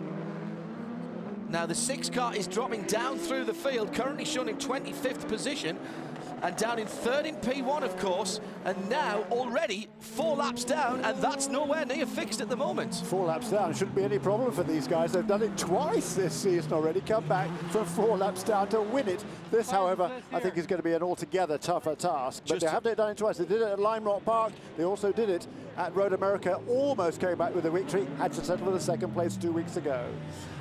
You know what, I feel for these guys. I feel really sorry for these guys, but as far as watching concerned, with just over an hour to go, if these guys can get this car back out, only about 10 or 15 miles behind, we know the speed of this Honda-powered HPG chassis. We are in for a barnstorming last hour as the components are being held out there. There's another part of the gearbox actuator. And this is the championship leader of the American Le Mans Series in the pit lane. And more penalties, this time the third place, now the fourth place PC. John Bennett has just been overtaken by Henri Richard in the 25 Dempsey car, speeding on pit lane for this car. And that means another trip through the pits. So mistakes, we've said this all season, the American Le Mans Series, you've got to be clean. Not just on the circuit, but with your pit work, you cannot afford any mistakes whatsoever. And there's some anxious moments down there. So we've almost got to the hour mark, halfway through. And the Forza leaderboard coming. Forza Motorsport 4, the official gaming partner of the American Le Mans Series. Find out more at forzamotorsport.net. Chris Dyson, Gonzalez and Popow, your leaders. Hey, if you're like me, you hate when your gas-powered equipment won't start. It turns out the ethanol in street gas was causing deposits and dissolving my fuel lines. But then I tried SCF small engine fuels. For 2 cycles, SCF is pre-mixed with oil, so you just pour it in and you're done. There's no ethanol in SCF, so you get quick starts even after long-term storage. Try SEF. It's the perfect fuel for gas-powered tools. Everything we ever thought up. Everything we fight for. Everything we dream of. Everything we are. The new 911. Porsche identity. Jim Merrow does not deserve your praise. He's a typical Corvette engineer who happened to take a stock Chevrolet Corvette ZR1 to the Nürburgring and shook the automotive world with a lap of under 7 minutes and 20 seconds. He was only doing his job. Get back to work, Jim. See the full lap at Chevy.com/ZR1.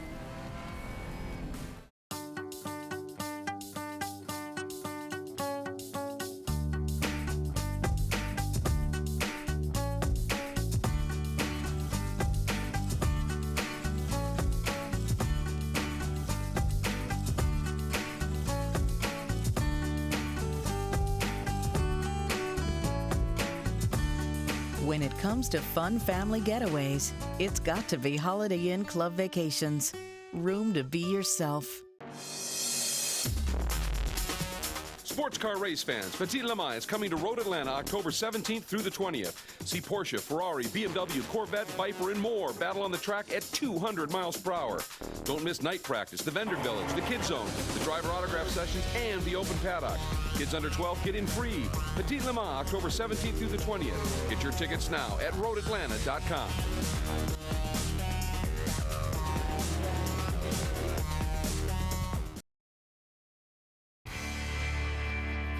This year, Corvette is celebrating its 60th anniversary, so we've sent Johnny O'Connell to take a look at some of the great Corvettes of the past. Did you know, for Johnny, that's a labour of love. Corvette, an American icon. All season long here at the American Le Mans Series, we've been covering the different generations of Corvette, its history, from C1 all the way up to C6. But just because C7 isn't out yet doesn't mean that Chevrolet has been sitting still. This is the ZR1, and to tell us about it, once again, Harlan Charles. This is the 2013 60th Anniversary Edition Corvette ZR1. And this isn't just a regular ZR1. This has the PDE Performance Package. It has the racing spoiler. It has these lightweight black cup wheels. It has these new Michelin PS Cup tires that are basically the closest thing you can get to a street legal race tire. And it was developed to improve our lap times and our times at the Nürburgring. How fast did it go around the Nürburgring? A 7:19. That is insane. How fast is a 7:19 around the Nürburgring? It's flying. Really not much different than putting a man on the moon. Quite an achievement by engineer Jim Miro laying that lap down. Well, the last few minutes have been nothing if not exciting here. It's Ricardo Gonzalez who leads by 48 seconds in the 95. That's a P2 car, remember. There he is on the screen, the black number 95 car. He's just had a little problem on the circuit and coming down. Oh my goodness me, how close was that to complete disaster? Fantastic driving by Gonzalez at turn number 5 to keep that car a little bit of rear brake bias, or maybe shifting down and catching the rear wheels a little early from on board. Watch the wheel and watch the hands on the wheel. Listen as he shifts down. And you actually saw the water coming out the bottle there. That is a brilliant save. That might be a race-winning save. And also a problem for number 16 under. He's just been passed by his teammate, the number 20 car, and then he tries to get on the throttle coming out of turn 1, and Chris Dyson loops that around. So the number 20 car had just got ahead of him. Now let's hear when he gets back on the throttle, turns in, listen. That's turbo spinning up really quickly and catching him out. And, you know, he's driven this car a long time. I'm quite surprised at that. I wonder if that's a portent of a problem. Through goes Scott Tucker, who's now back up to 3rd position. Remember, it was the 2nd car that won here for Dyson last year with Hamid Al Masood and Stephen Kane. Yeah, and Michael Marsell, who is driving the number 20 car now, he's just turned his best laps at 29.3. He's up into 2nd place now, and with that mistake by Ricardo Gonzalez, who up until then had done an absolutely stellar job, only his 3rd race of the season, but he's now 19 seconds between 1st and 2nd overall. That's a 95 to the 20. Great battle in P2. David Hannemeyer Hansen, released from his stop-go penalty, is now only 14 seconds behind Scott Tucker, but he's lapping 3 seconds a lap quicker. The 6 car, with the problem that we saw earlier on, is back on track and has dropped 8 laps to the leader. Greg Pickett is the team owner here at Muscle Milk Honda, and Greg, a costly pit stop, but you got to the root of the problem. What exactly happened? Yeah, actually what it was just a relatively simple thing. This is called the gear shift actuator. That when we took it off the car, this wouldn't move. It was frozen, and now we've got it as it's cooled down. We think then it's moving back and forth. We replaced it. The other one's on fine. There was nothing wrong with the transmission. It was just simply a gear shift actuator. We went to shift it and no go. So this is a new issue from what we've seen in the past with some of those electrical gremlins. You know, that it isn't one of those electrical gremlins. You know, we don't know exactly what it is. You know, we've had some good fortune, but then we let little things like this catch us out. I noticed there's 16 cars in here for a while, so, you know, this isn't, you know us. We're not going to give up. The guys are going to go out and qualify with Klaus in the car now, and we'll see what happens. We think we can, hopefully we can go to the distance, at least get to 70%. Come out here with some points, and we'll go from there. Certainly keeps things interesting. Thanks, Greg. Jamie? The race-leading prototype, the number 95 from Level 5 Motorsports, made its way to pit lane. They are doing a driver change. Ricardo Gonzalez out. Luis Diaz now getting behind the wheel, but he is not taking over a good-looking race car. There is some damage to the nose. Obviously, the speed's still in it, but it's going to be interesting to see what happens as the race continues. A fresh water bottle. This is one of the hottest races we've had all year, staying hydrated for the drivers. Very important. It's a clean stop, and Luis is out. You also saw there the 16 car come in and out of the pits for a very quick pit stop. Now, I didn't see whether there was a driver change or not in that car. There was. Thank you. I needed to know that. Guy Smith is in that car. Thank you, Jeremy. And so now it's the number 20 that leads by 16 seconds over the 37, David Hannemeyer Hansen. After that 1 minute penalty, remember, Luis Diaz is in 3rd place in the 95, which we're we saw in the pit lane just a moment ago. Then Scott Tucker in the 0.55, another 25 seconds further back.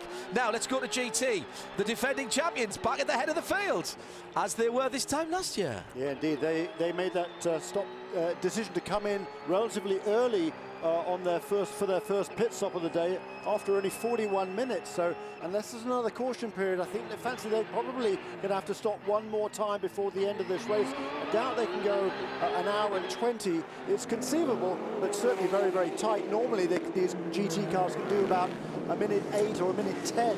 Probably get a little bit better fuel consumption here than on some of the other courses because there isn't quite so much wide open full throttle running. But it's still going to be a tall order to stay out front for the end of this race. But great job by both Brian Sellers, who's driving now, and that first stint by Wolf Hensler. Yeah, and they're matching times with Ollie Gavin in second place in the number 4 Chevy Corvette, and Ollie is somewhat 3 seconds or so behind these two, with the Christophe Bouchou 0.55 between them, and there is the 0.55 there. I'm going to throw just another little variable into this. We love sports car racing because of the variable nature and the different cars. Weather. We had a splash of rain this morning that wasn't forecast, and I'm watching the Twitter feeds of a number of the teams, including at Flying Lizard. Heavy rain forecast, might hold off till the end of the race. And if you're around the world listening, ALMS Notes. At ALMS Notes, good way to keep up with the race. You have to step away from your computer or your TV. Jeremy Shaw and John Hindhaugh looking down at just over half distance with a P1 car leading, but for Dyson and Mazda and Lola, it's the wrong car at the moment. They need the 16 car up ahead. Can the number 16 of Yorkshireman Guy Smith pull up through the fields? And the first time I think that Michael Marsden has led an American Le Mans Series race. He's taken a little bit of time to get properly acclimated to this P1 car. It's a lot faster than anything he's driven before, but he's done a fine opening stint, as Michael Marsden. Now into the pits, David Hennemeyer Hansen. He's been there before. This time it's a more standard pit stop, and Martin Plowman will be getting in. He takes over for David Hannemeyer Hansen now. This 37 car has had some gearing issues.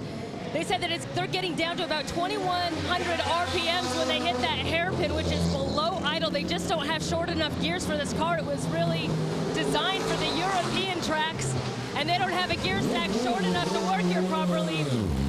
The boys telling me earlier that they were actually getting passed by GTC cars in that hairpin, so they wanted to be really careful and time that entry into the hairpin so they wouldn't get caught up in traffic. But it was a smooth pit stop here for the Conquest Endurance car, the number 37. Cool. And look at what he's got ahead of him. GT traffic, PC traffic, GTC traffic. By the way, I should mention that Patrick Pile is now at the wheel of the number 68. Fantastic run for the Racers group, the 68 car, because they've had problems and in fact didn't qualify at the weekend. And Lee Keane is in second position. Lee Keane is in second position in the 22. That is the WeatherTech, the white Porsche. And he's just 5 seconds behind. Damien Faulkner's just taken over the 34 from Peter Lessafre. That's the green with the matte black bonnet.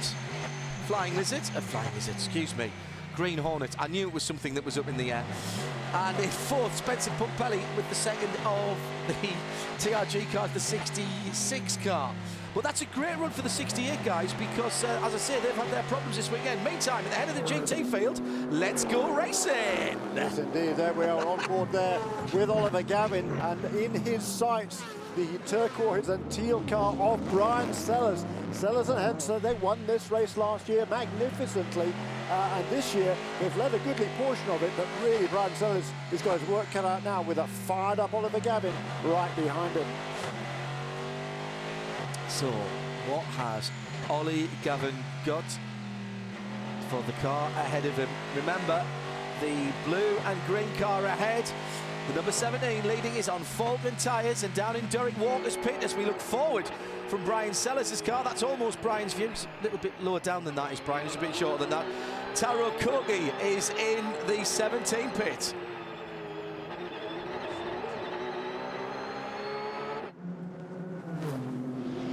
I had a chance to talk with the Falcon engineers right before the race. They said after winning Baltimore last year, they really didn't want to change too much of the tire compound, but they changed it just a little bit to make it a little bit softer. Talking to Brian Sellers, he says it's not the fastest car out there, but the tires keep the performance for the longest period, and that's going to be their key to winning today. That's good stuff. Good stuff from Taro Koki, doing the hard work in the pits in what is a very warm and humid afternoon, and Henri Richard is just ahead of them with a little bit of smoke from the 25 car in 5th position. This is a battle for 5th, 6th and 7th, separate classes, remember, but I think the GT cars would like to get up into the top 2 or 3. Yeah.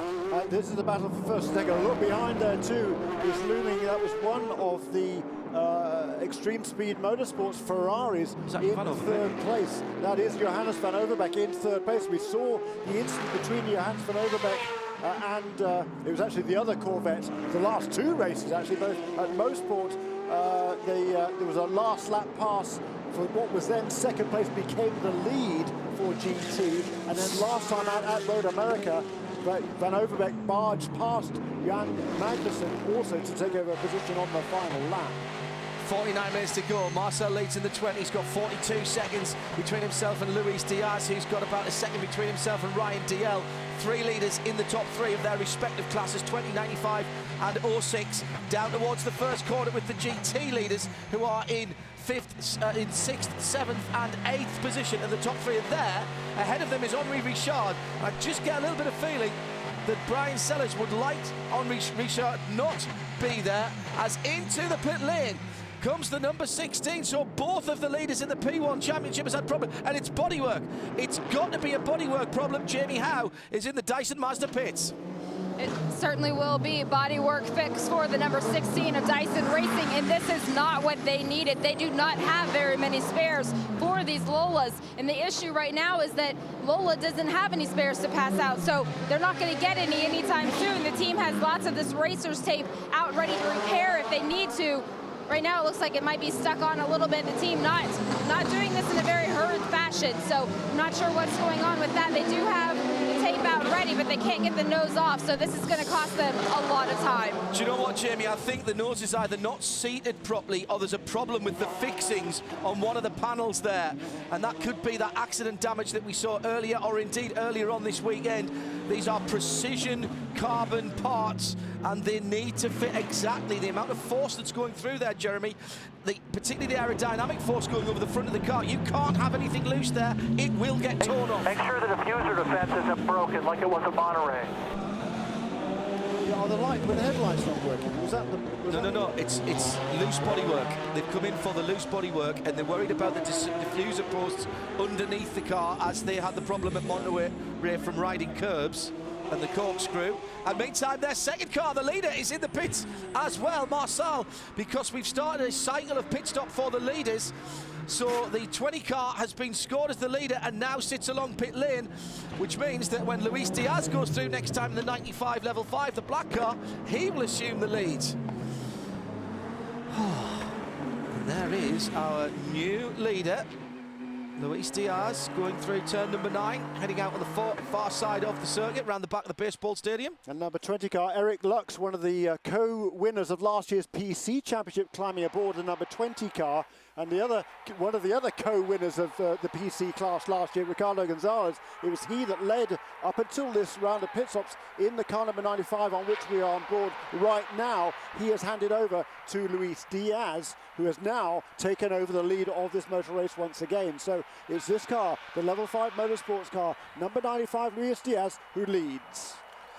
And that's good news for their championship challenge, because at the moment the 37, the Conquest Endurance Racing car with Martin Plowman, and that problem round the slow corners that they have, is sitting down in 9th position and well over a minute behind them. In fact, I think they're only just on the end of the lead lap. Martin Plowman has done his pit stop though, and I think we'll go to the end. Yes, we'll go to the end. More problems on the 16 car, with big swathes of racer tape going over the racer logo. How ironic is that? And those guys have made that up beforehand. That's not just tape, actually.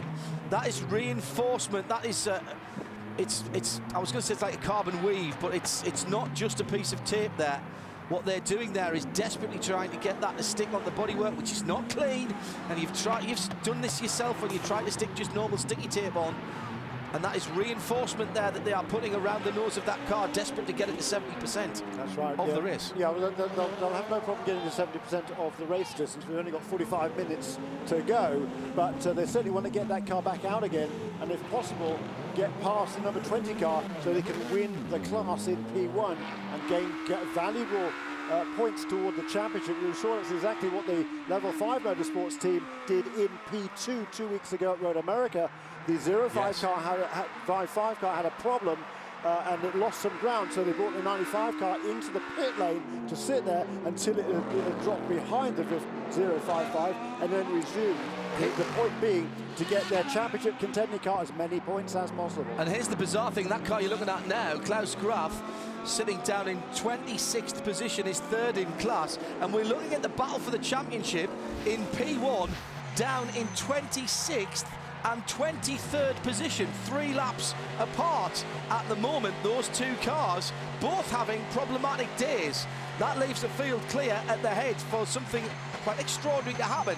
We expect extraordinary in GT, and as we cut away from that, I can tell you that that is the car that we said that was smoking. That's Cal Marcelli, the number 8 car.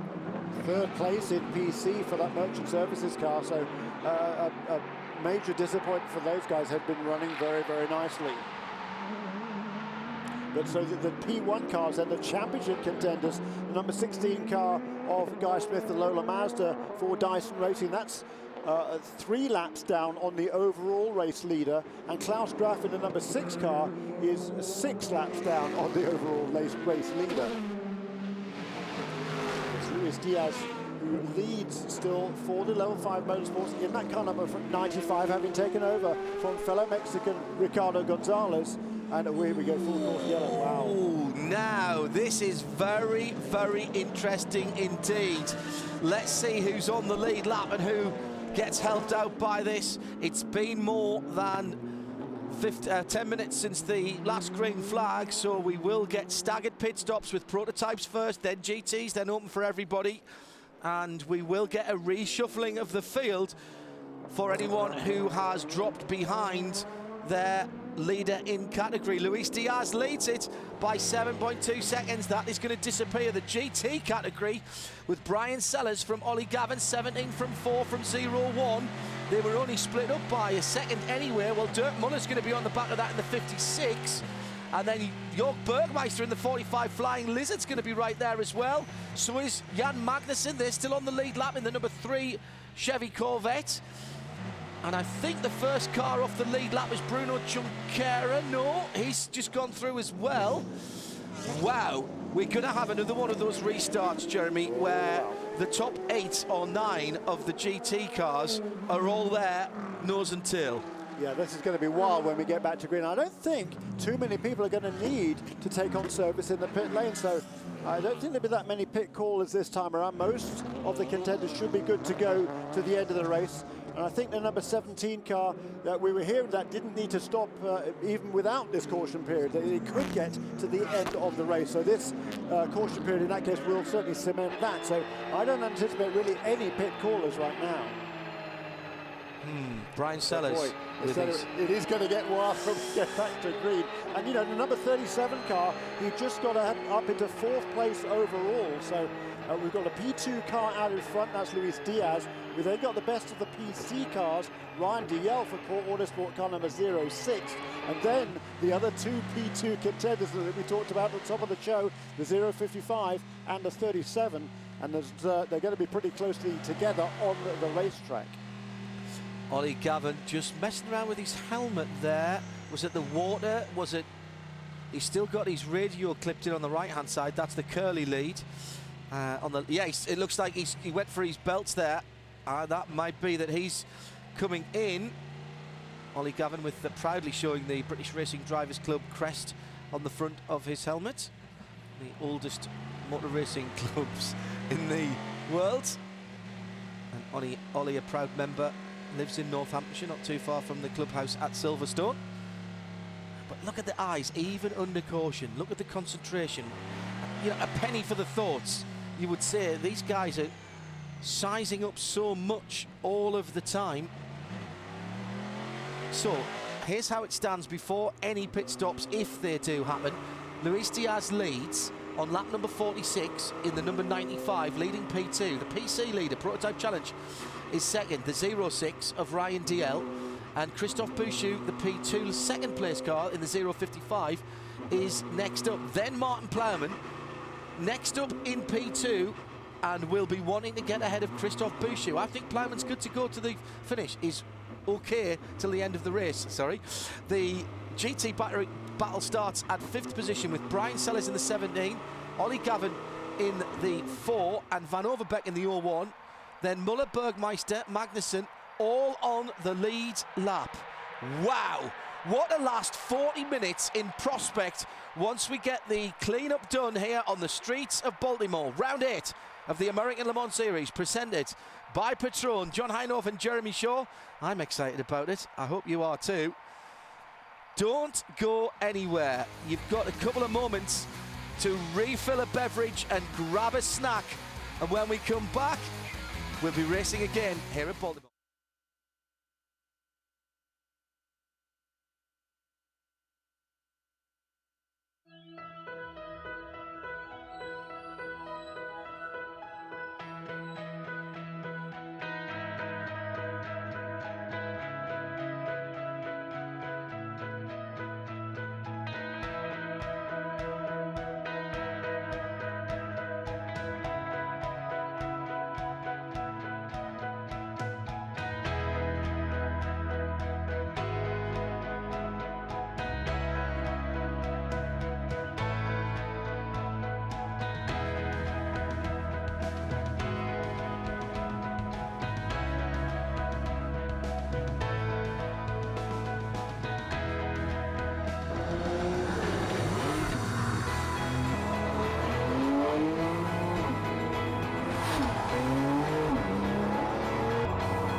When it comes to fun family getaways, it's got to be Holiday Inn Club Vacations. Room to be yourself. First day of spring. Oh, my battery is perfect. Yep, we've been on a battery tender for 6 years. Well, I wish I could say the same. What do you mean? Old man forgot to plug me in. Yeah, before I was on a battery tender, I flatlined. Ouch. Well, at least this couldn't get any worse. Don't let your batteries become a statistic. Connect a Deltran battery tender. Available at these fine retailers. If it's not a Deltran battery tender, it's just a pretender. Doc. Doc. Goose.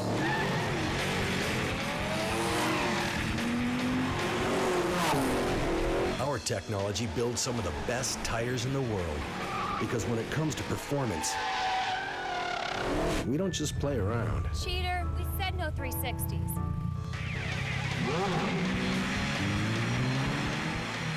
Who's up for some leapfrog?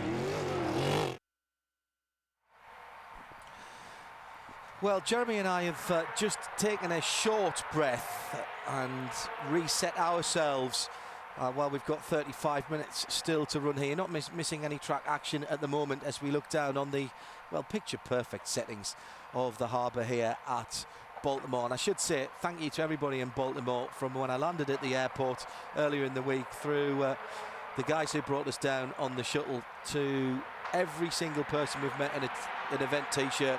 This place knows how to put on an event. It's a big sports town with champions in both baseball and American football, and they have embraced the American Le Mans Series absolutely, as the Porsche Panamera safety car takes us around the 2-mile circuit. Now, whilst we've got a chance, let's go to the rules of the road, and Jamie Howe this week explains the ins and outs of keeping drivers cool during a race. Temperatures in a race car can get incredibly high, and unsafe temperatures put a huge risk on the driver. They can lose their focus, slow reaction time, and sometimes even pass out. So the teams and manufacturers have come up with creative ways to keep the cockpit temperature down and get all of that hot air out. Here in the Porsche, they actually seal off the cockpit so the engine temperature stays behind the driver while the AC air stays in. Teams also block off the driver compartment so the AC system doesn't have as much work to do. Getting hot air out is just as important as getting the cold air in, so the teams have created ventilation systems as well. Some drivers will wear a cool suit to funnel cold water through their fire suit, while others will use a blower connected directly to their helmet to push the cold air to them, and some will do both. A lot of development goes into these systems, and for the newest GT manufacturer, SRT Viper, they have dropped the cockpit temperature nearly 30 full degrees since their first race only 1 month ago. That is an extraordinary statistic, and Jamie Howe delving into the whys and wherefore there behind the scenes. And I take my hat off once again. We talk about relevant technology, we talk about racing that makes a difference. These guys are solving all kinds of problems, and even just putting that taxi screen there in the Porsche, I'm sure that's not really what it's called, the big sheet of perspex to make the volume of air smaller. Very clever thing, but that amount of degrees difference in the cockpit, there's a lot of drivers all over the place who'll be going, thank you so much for that. Okay, here's how it stands. In GTC, Patrick Pelia is behind the wheel of the 68 TRG car that leads. 22 in second is Lee Keane in the WeatherTech white Porsche, the Alex Job racing car. Damien Faulkner a little bit further back in third in the black and green Hornet car, with Spencer Pumpelly just behind him. In GT, it is, as we peel the bells, which means it must be 6 o'clock here, yes it is. In GT, Brian Sellers in the 17 leads the 4 from the 01 of Johannes van Overbeek. They're still all on the lead lap, in fact all the way down to 6th position as far as I can see, possibly even a bit further actually. Down to, I'm going to say, 10th position, still on the lead lap there. We'll come to the head of the field in a moment, but here is the Forza mid-race recap. Second full course caution. It's the 95 of Luis Diaz that leads.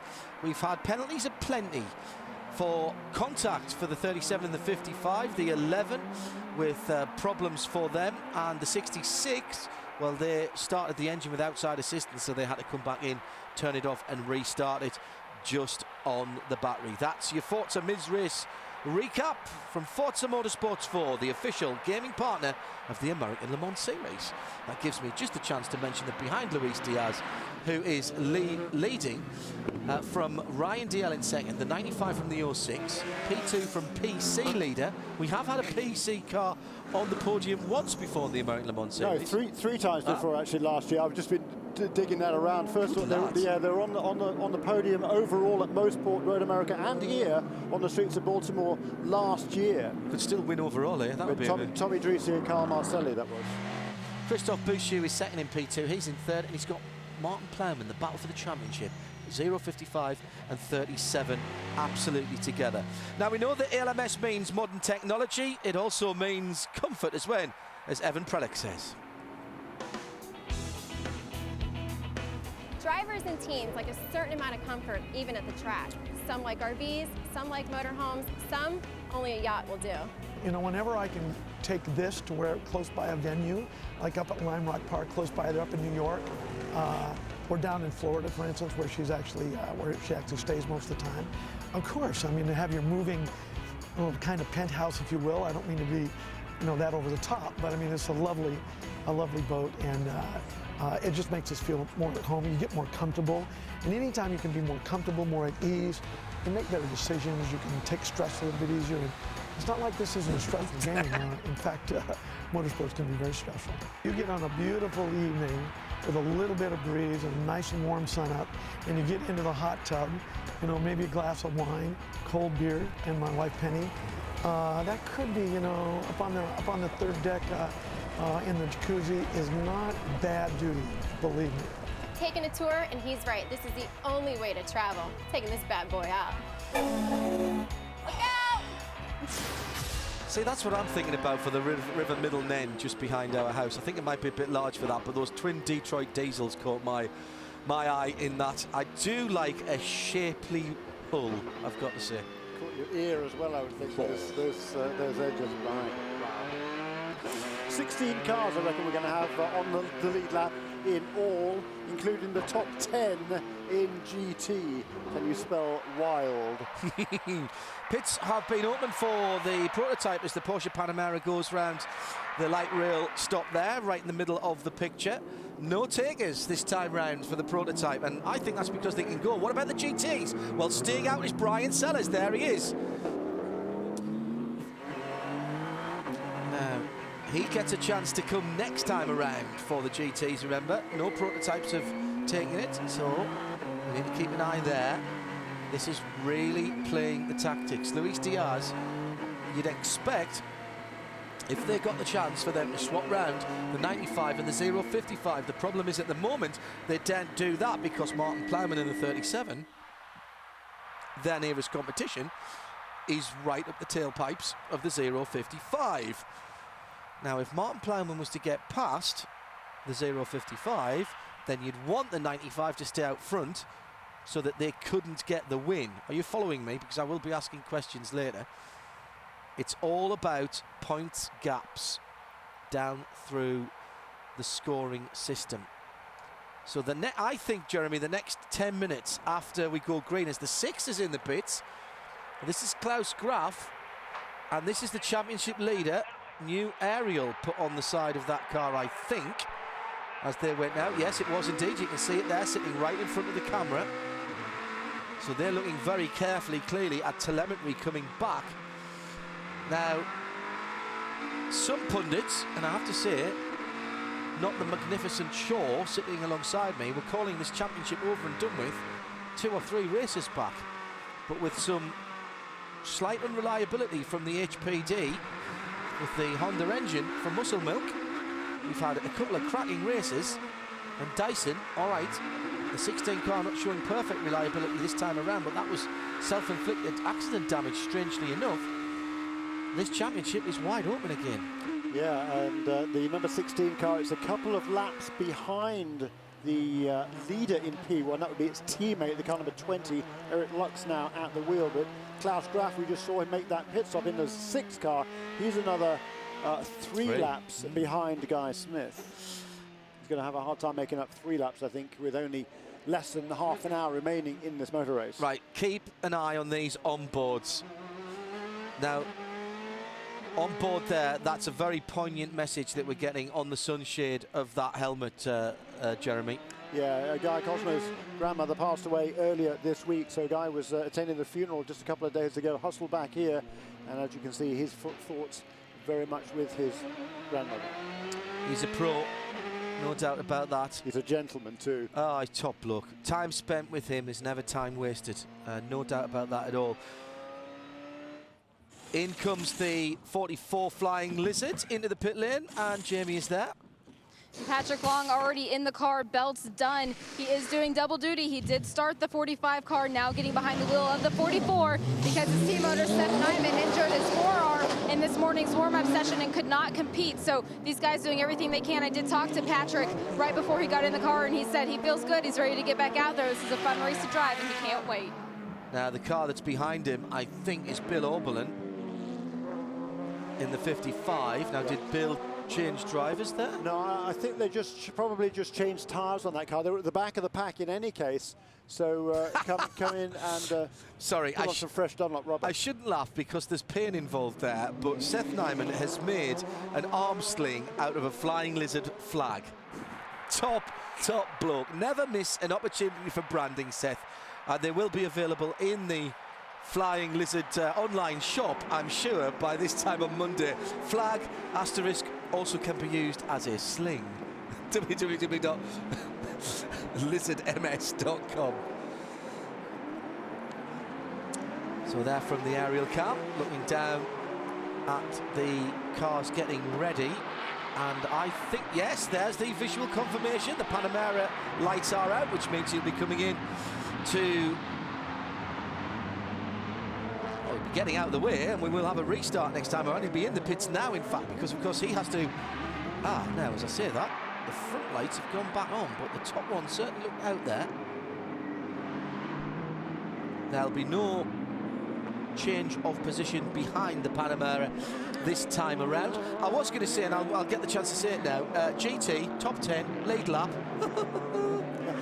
Yeah, and the Viper is on the lead lap as well. The number 93 car, Mark Goosens, at the wheel in 8th place overall. He moved up a couple of positions there because the number 44 Flying Lizard car came in for Marco Holzer to hand over to Patrick Long. So they are still on the lead lap, and that is a fast car, very fast car, because Marco Holzer put it on the pole a couple of weeks ago at Road America, and Bill Auberly in the number 55 BMW also on the lead lap in GT.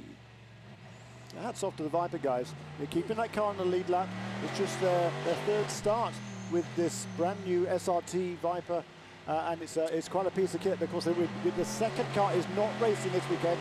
Big crash yesterday, so the number 91 car not seeing action this afternoon, but Mark Goosens still in the fight. Now, that was Ollie Gavin. None of the GT cars took the opportunity to come in. Lights went out for a moment and then back on the Panamera. So let's see what's happening. The bar was off, but the front lights went off.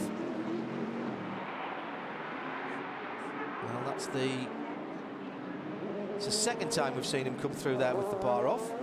And now the front lights are off as well. So let's assume that he will be pulling off shortly. Keep an eye on that lovely white and grey Porsche Panamera, as it is doing duty in the American Le Mans Series as the safety car. So these are our overall positions here, all the way through the pack, which is pretty unusual, but all of these cars are on the lead lap and in the positions in which they so those are racing. what you're saying, Jeremy. The only car that isn't on the lead lap is number 25 car, which is one lap down, car. 3rd place in the PC category. Otherwise, the gaps that you're looking at are real, and the positions that you will see change, as they inevitably will be counting for something. So the Panamera is off into the pit lane. You see that in the background. That leaves Luis Diaz, who is a very, very experienced driver, to pace the cars back to the green flag through that chicane, of course. Now, Jeremy, bets for the first corner?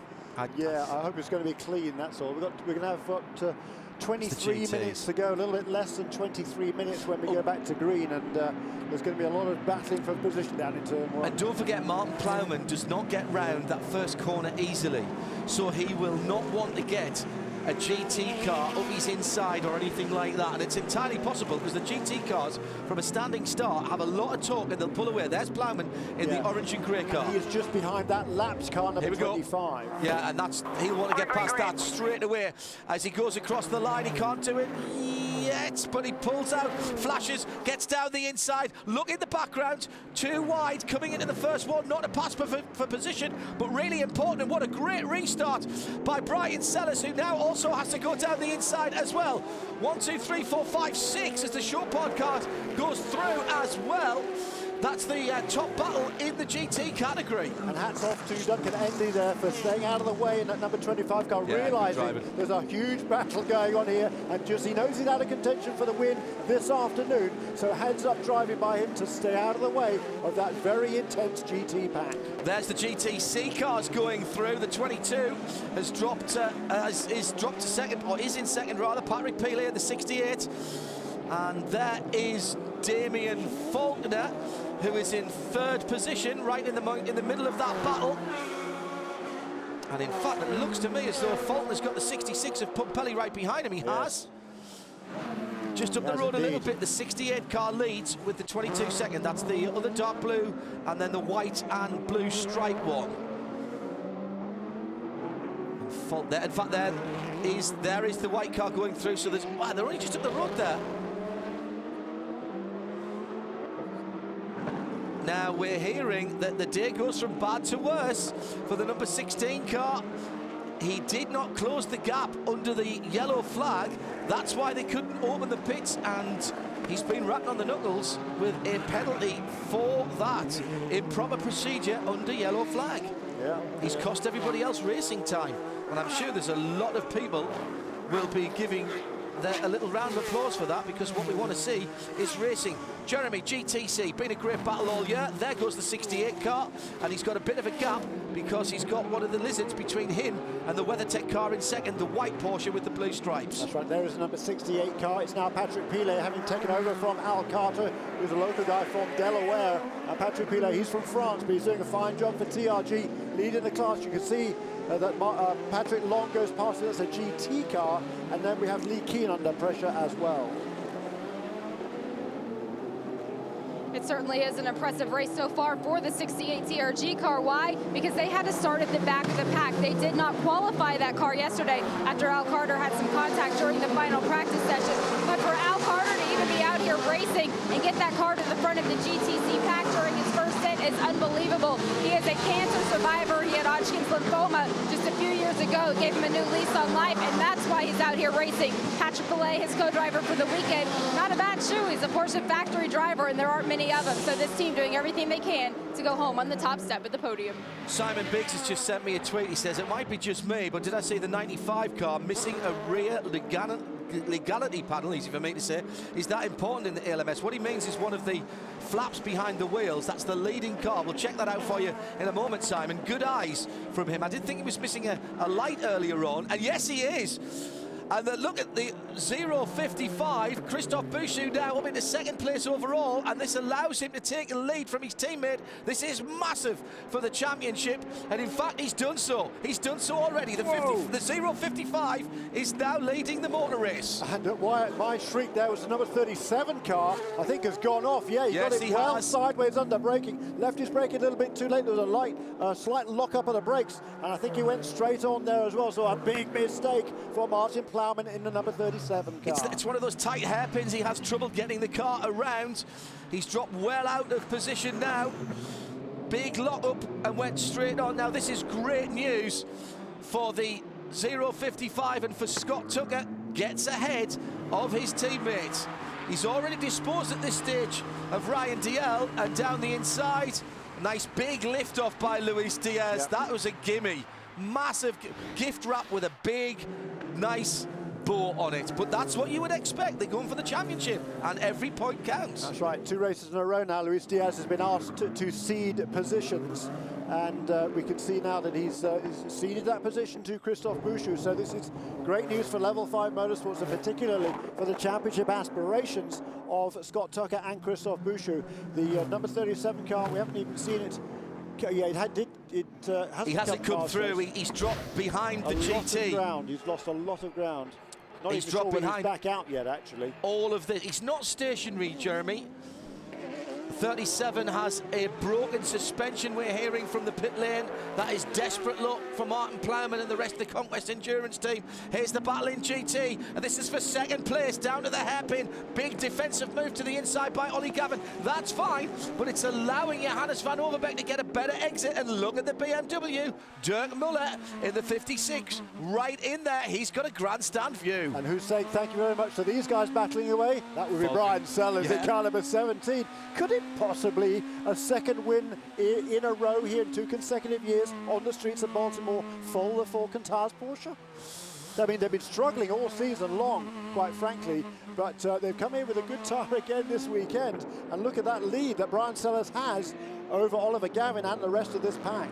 And remember, it was Brian Sellers who put the fastest race lap in that car last year.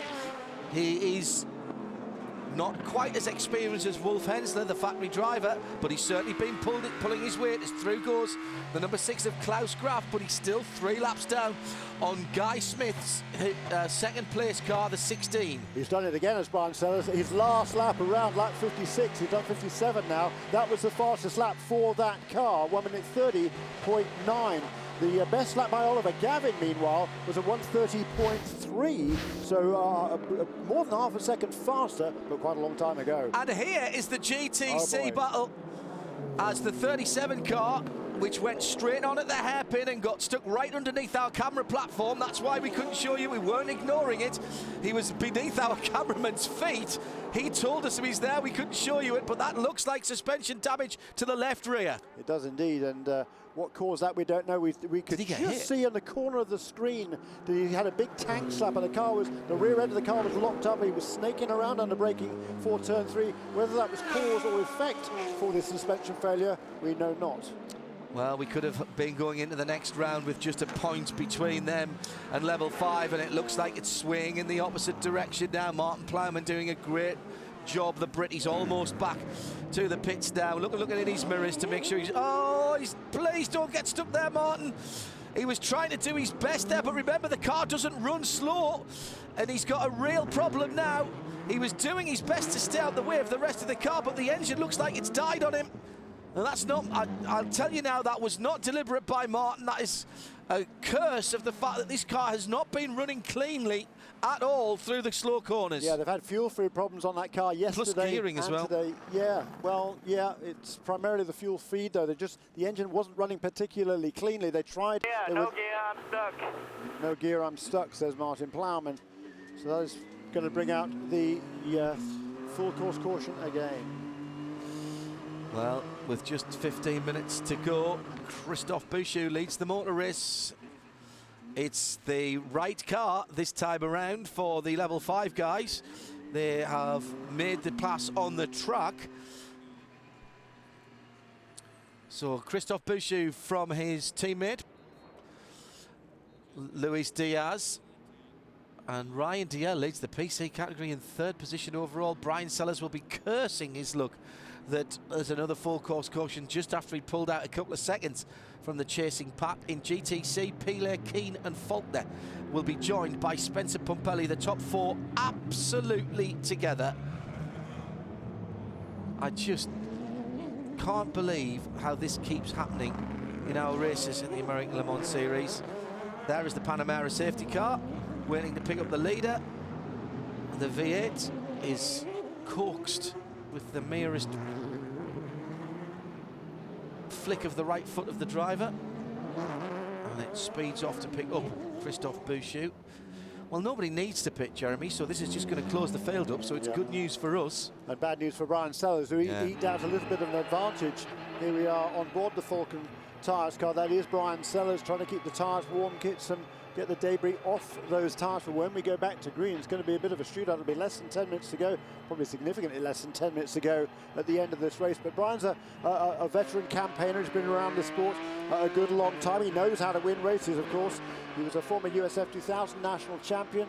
He's won in all sorts of different series, in open wheels, closed wheel, you name it. And so, you know, he's not going to be too worried about the pressure. But celebrated his 30th birthday a couple of weeks ago to Brian Sellers, and a little bit late for the birthday present, but boy, he'd love to get another win under his belt right here on the streets of Baltimore. Joe Taylor has just tweeted us here at Baltimore with a tongue-in-cheek, I hasten to add, tweet that says, news just in, DYSON Racing have just asked Guy Smith to hit the pace car to ensure that they have the perfect race. It's not been the best weekend for them, has it? Oh, they have just come in, they were just about to come in and serve their penalty when the yellow flag came out, so they'll have to do it as soon as we go back green again. I think they were about to get a black flag, actually. Now, just look at the solid steering shaft of that car. Now, look, just as a contrast, the boss on the bit between the steering wheel and the column is hollowed out, and as you can see there, that's made to collapse should there be an incident. And there's no airbags on these cars, of course, but that is a clever piece of engineering from the folks at Porsche, who have a bit of experience of racing 911s, in fairness, Jeremy, don't they? Only 50 years of the 911 this year. Yeah, they've gotten quite good at it, haven't they, over the years? Yeah. There's some. I've never lived in a world where there wasn't 911s. I am of that age, that of the 911 generation, if you like, and there's something about that car that just raises people's attention. And as far as GT's concerned, it's been a great competitor, and one man who knows them very well, not only over here but also in Europe, is Wolf Hensler down in the Falcon Tyres Porsche pit with Jamie. Well, Penzler, you guys came into this race this weekend as the defending winner, leading again. What is it about Baltimore that suits this car and tire combination? I mean, yeah, I must say our Falcon tires, they are really, really good here. They are very consistent, and we can really do good lap times. And at the moment, Brian is leading, and I must say he's the man of the race at the moment. I didn't do much in the beginning. I just handed the car over to him, and he's keeping the Corvette and Ferrari behind him, and he's really good. So I keep my fingers crossed that he stays there, but I think he will do. And yeah, right now there's a yellow. I hope nothing will happen at a restart, but yeah, I think I can trust Brian, and he will stay up there. If we do go back to green before the end of this race, what's left in the Porsche for the finish? Probably not much. I think Brian is pushing very hard and yeah, taking everything what the car has, but I think it's enough to keep the Corvette and Ferrari behind him. We're definitely going to go back green, so it's going to be exciting to watch. Kelly? Well, just behind that 17 Falcon Porsche is the number 4 Corvette. They are championship leaders in the GT class. Tommy Milner, as you watch your teammate Oliver Gavin out there on this restart, what do you want to see him do, given the fact that you're second to a team that's not really in this championship hunt? Yeah, like you said, I mean, a win would be awesome. It's a home race for me, but the most important thing is getting points and not putting ourselves in a bad situation there. So we obviously, Manufacturers Championship is first on our list, and obviously taking ourselves out does us no good there. So Oliver's smart, you know, he'll make the right call for sure. But you know, a win would be great. Second would be great, no question. A win would be awesome, and I'm sure Oliver would love a win, but I know he's thinking championship. Thanks, Tommy. And they were given a place by their teammates at Road America. Jan Magnussen let them go by last time around. We've seen level 5 out on the track this time in the pits at Road America, making sure that they maximise their points haul for the car that has the best opportunity. It's a team sport, but it is very close in those championships. Jeremy, you've got the numbers. Yeah, 18-point advantage in the Drivers' Championship for Oliver Gavin and Tommy Milner over their teammates Antonio Garcia and Jan Magnussen. In the Manufacturers' Championship, however, only 13-point differential between Chevrolet in first and BMW in second. Another 13 points back to Porsche in third. You get 20 points for a win here, 16 for second place and 13 for third place, 10 for fourth place, and on down from there. Are all the GT cars now paddle shift, says Paul Dunk on Twitter. The 458 was the last, I think, to go to it. I believe they are. The Viper's paddle shift as well, isn't it? We saw the onboard of that. I believe they are now. Good question, Paul. Thank you for that. I can't say we're going to be yellow for too much longer. We've only got 8 minutes to go. It's a dash for cash. How long will the chicane tyres stay in place from the GT battle, Jeremy? Yeah. I'm just looking down at the relative fastest laps among the GT contenders.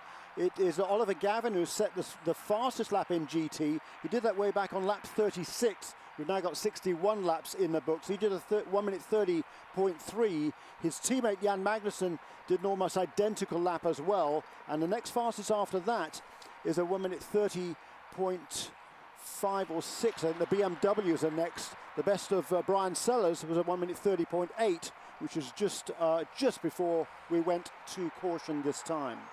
So what's interesting there to me is that the Michelins on the Corvette, they've been on those tyres now for quite a long time, and it looked like at the restart last time around, the Corvette wasn't quite able to stay with that Falcon tyres Porsche. It's a great opportunity for Brian Sellers, as was pointed out, of course. Ollie Gavin doesn't need to beat that car. He needs to stay ahead of Dirk Muller, who's 2 cars behind him in the BMW, who'll be doing everything, of course, to try and get by Johannes van Overbeek and indeed Ollie Gavin and take some points away from Vet. And we've seen how aggressive Johannes van Overbeek can get in that Ferrari. He barged his way past Jan Magnussen at Canadian Tire Motorsport Park, and he had a very controversial incident last week, also 2 weeks ago at Road America, also with Jan Magnussen, where he was judged to have been at fault and was given a penalty afterwards that dropped him down to 7th place in the points positions from Road America. Just over 6.5 minutes to go. We're going to go green in just a second, and it's intriguing here. Let's catch up with some news from the pits, Kelly. Well, and we just had word with Tommy Milner, who said exactly what you alluded to, Johnny. He expects that his teammate Oliver Gavin knows that their manufacturer's championship comes first and foremost. They'd love to get a win here. It's a home race for Tommy Milner, but he said Oliver Gavin has the state of mind to look at the big picture. So I wouldn't expect him to push it too hard or do anything silly on this restart. Thanks, Kelly. And at the head of the field, P2 has 1 and 2. PC is third, and then it's the GT battle, and the leader, the number 17, Jamie. In talking with Wolf Hensler during this caution period, he said, to be honest, there's not a whole lot left in that number 17 Team Falcon Tire Porsche, but he said he's confident in his co-driver, Brian Sellers, getting everything out of it that is in there. They're ready to go fight. Yeah, Brian's a feisty little character, smashing guy. Coming back to the green then, it's the dash for cash, 5.5 minutes to go.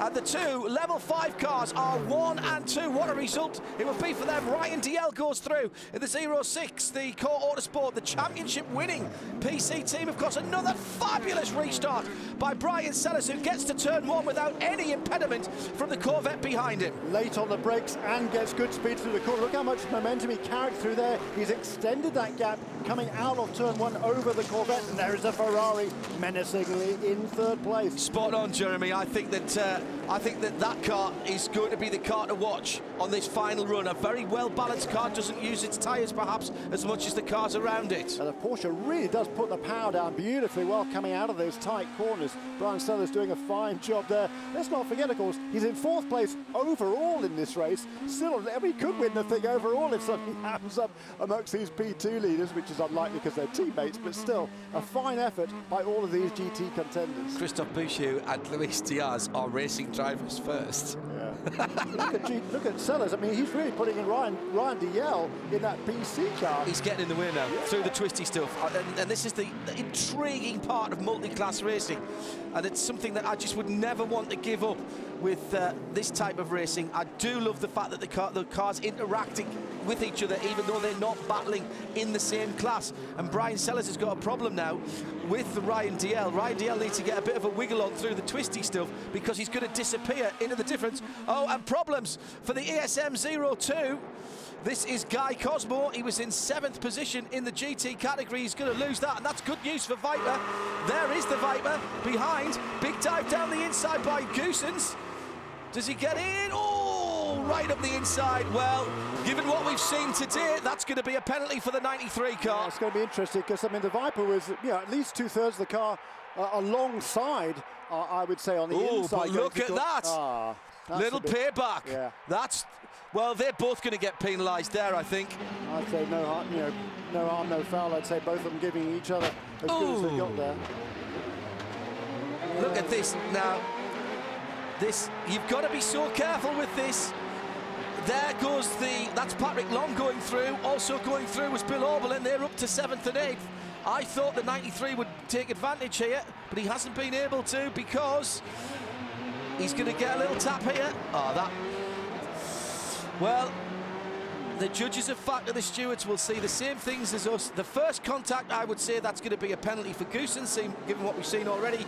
But I am expecting something to be done about that. That looked very much, unless he's got a steering arm problem, that looked like a bit of payback, and you can't allow that to go unnoticed. And Guy Cosmo, he was punted off at the end of the race at Lime Rock Park a month or two ago by a PC car on that occasion, right towards the end of the race when he had a fabulous run going.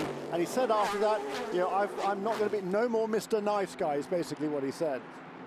And it's great that they've turned this round so quick. Paul Walter, our race director, has penalised the 93 car for avoidable contact.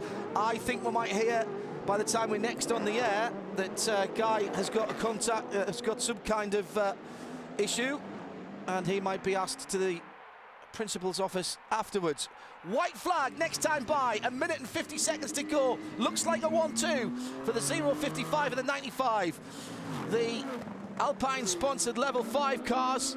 What a turnaround in fortune it has been for them. That is the battle for the last step on. In fact, that's all 4 of the GTC, but that battle there is for the last step on the podium, and that is Damien Faulkner and Spencer Pumpelly. Damien with a bit of understeer there through the hairpin, and the Irishman The Irishman, knowing him as I do, will not have given up second or even winning yet. He just hasn't got that in him. He sees those cars ahead of him. He's still trying to catch the guys ahead, never mind what's going on behind him. Yeah, and in the Teams Championship in GTC, Alex Job Racing, that's the car number 22, currently running in second place in that class.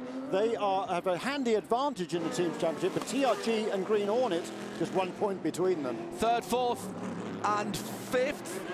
And sixth in the GT battle. Those 4 cars are battling for position, and ahead of them are the cars that are leading the race as they go airborne through the chicane. Meantime, the leader is on the last 2-mile circuit of Baltimore. What an event this has been. Just the second time that we've been to Baltimore, and yet this has the feel of an event that's been here for a generation. And what we've seen once again in the American Le Mans Series is great racing on the open spaces of Road America or on the tight street circuits here at Baltimore. And once again, Brian Sellers in that Falcon Tarza. He's just set his fastest lap of the race, 1:30.6. And this is not over with either, as the 56 BMW is having a little look. Dirk Muller, Johannes van Overbeek. That is very, very tight indeed for third place. Don't forget, the P1 is going to be won by the 20 DYSON. That's not the fancied car, different set of drivers this year. But it looks like we're going to have 2, at least in the car. Oh my goodness, look at that! That is the 6 car. Well, it won't affect the result, but there's damage. There's been contact with the wall. Klaus Graf is in the wall. They'll get their points. But what a weekend for those guys chasing the championship in P1, as through comes Christophe Bouchou onto the start-finish line. Yeah, just the chicane to negotiate now for Christophe Bouchou and Scott Tucker to come away with their first overall victory in the American Le Mans Series. There will be a party tonight at level 5. Here's the GTs. Bouchou wins it from teammate Luis Diaz in second. Ryan Diel will take the prototype challenge in GT. They come across the line almost as one, and Brian Sellers defends for Falcon Tyres Porsche from Ollie Gavin in the number 4 Corvette. Then Johannes van Overbeek in the 01 Extreme Speed Motorsport Ferrari. 3 different cars in the first 3. Check that, 4 different manufacturers in the first 4, with Dirk Muller holding on to 4th place ahead of Jörg Bergmeister in the 45 Flying Lizards. And they're still racing. Coming to the line, this is the GTC, first, second and third, TRG. Alex Job Racing. I said that Damien hadn't given it up. The top 4 go across the line within a second and a half of each other. Oh, once again, the drama to the very, very end. And the checkered flag is the only thing that we can have to give us a break and let us catch our breath.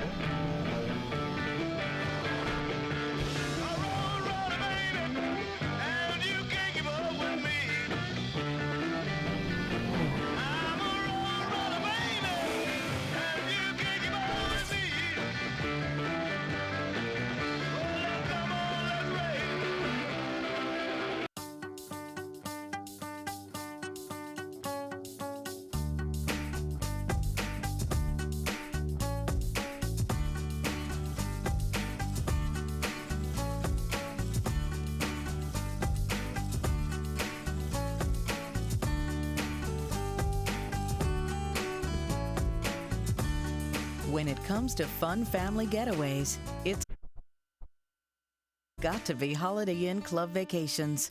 Room to be yourself. First day of spring. Oh, my battery is perfect. Yep, we've been on a battery tender for 6 years. Well, I wish I could say the same. What do you mean? Old man forgot to plug me in. Yeah, before I was on a battery tender, I flatlined. Ouch. Well, at least this couldn't get any worse. Don't let your batteries become a statistic. Connect a Deltran battery tender. Available at these fine retailers. If it's not a Deltran battery tender, it's just a pretender. Hey, man. You're supposed to work up a sweat doing the work, not starting your equipment. A friend of mine who's a fireman told me this is what they use when they need stuff to start. This SCF has no ethanol in it, so it can sit in there for months and start up easy every time. Plus, it's pre-mixed with oil, so you can pitch this stuff. Try SCF, the perfect fuels for gas-powered tools.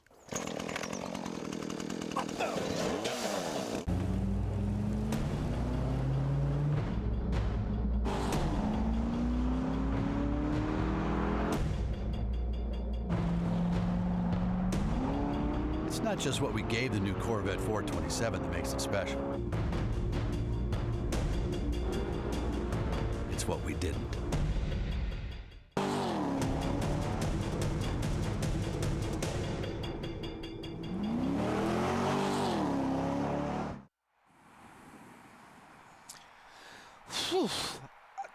I'm making a habit of this, of having to go and be rubbed down with light halibut oil in between the end of the race and when we come back, Jeremy.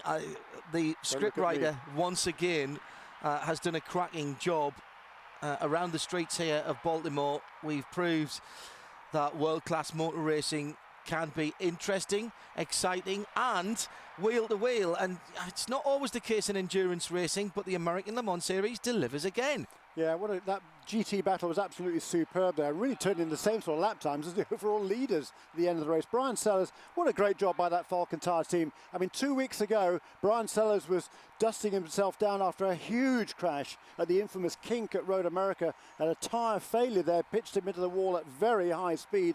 The guys did a super job just to get that car repaired again in time for this race, and to come away with a victory is a tremendous way to pay that team back.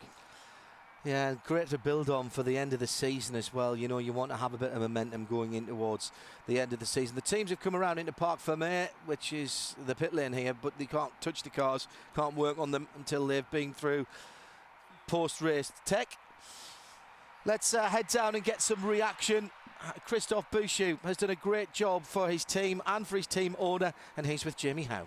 And Christophe Bouchou to get the points not only in P2, but to bring home the overall win. What does this victory mean for this team? Well, that's wonderful. It's better than expected. It was our goal was to win, of course, in P2, but our car was so much competitive on that track.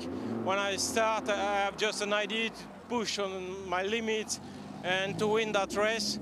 But to win overall, it's a great, great, great day for Level 5. So I'm really proud to be there on that car with all boys there at Level 5. Great. Congratulations. Thank you. Here's the results of Prototype 2, which we'll do first as they got the overall victory. The 055, the car that Christophe Bouchou and Scott Tucker are registered for points, win for Level 5 by just a couple of seconds from the teammate. Not a great day for the 37 team, finishing well down, but still getting third position points. In GT, pick anyone from 10, all on the lead lap at the end, and defending champions. We've raced here twice, and twice Wolf Hensler and Brian Sellers have brought home the big trophy for Team Falcon Tyres in the 17 Porsche. You can imagine the celebration down here at Team Falcon Tire, and for the second year in a row, it's Wolf Hensler and Brian Sellers bringing it home. But Brian, I have to imagine after the struggles this team has experienced this year and your crash just 2 weeks ago, it's got to be a bit more special this time. Yeah, it means a lot. I mean, again, today was just such a team effort by everybody. Wolf is always as spectacular, got to the front and drove it in the front his whole stint. And when he hands it over to you in the front, you have no choice but to bring it back. So I drove my hardest. I'm out of breath. I'm hot. I'm sweaty. But everyone did their part today. Congratulations. Thank you. He's worked hard, and he's got the good grace to look like he's worked hard. Some race drivers don't. At P1, this championship is all over the place at the moment. You can't call it. The 20 car, which was the car that won here last year, different drivers, wins it ahead of their teammates. The 16, the DYSON Racing Mazdas, first and second, with the Muscle Milk Pickett Racing Lucas Lowe and Klaus Graf car. Finished in third and a long way back, and their woes went right to the end of the race, because while we were keeping our eye on the GT battle, there was a problem right at the end for the 6 car. Now, just watch in the left-hand side of the screen. Clips the inside, I think, there, Jeremy, of turn number 6. 4, excuse me. Yeah, the tight one, the one that tightens up. I think he clipped the inside wall first. I think so, and a fine avoidance there by, I think it was Bill Auberlin, who was right behind him. That was close. Well, the winners again, the number 20 DYSON Racing Team, Rob Dyson in the middle, and let's head down for some very happy drivers with Jamie. It certainly is a proud moment for Michael Marcel, Rob Dyson, and Eric Lux. Eric, you brought the car home at the front of the P1 grid. The first win for this driver combination, what does it mean? It's terrific. Right now on my schedule, this is the last race I have with Dyson. I'm hoping I can squeeze in that VIR, and looking forward to trying to get some stuff together for 2013. I got to thank Mazda and Dunlop for giving me a great engine and tire today. We prevailed on the streets. It's hard to do. It's abusive on the engine, abusive on the tires, and survival of the fittest today, and we came up on top. Mike Marcel did an excellent job in his stint. The crew did a fantastic job, and everything worked out today. Look at this emotion on Rob Dyson's face. Congratulations, guys. Good deal. You can see what it means to the man with his name above the door. They've been racing for nearly 30 years professionally and bring home the bacon again today. In PC, well, we've got the champions as far as the team's concerned, and Alex Popow continues his run to the Drivers' Championship. He's racing against his teammates. They didn't have such a good race today, and he's put RSR Racing and Dempsey Racing behind them in the Prototype Challenge category. Not the usual close race that we have in PC, but you've got to say they're on the podium again. Third position overall for the Old Six, and Kelly has the Core Autosport team.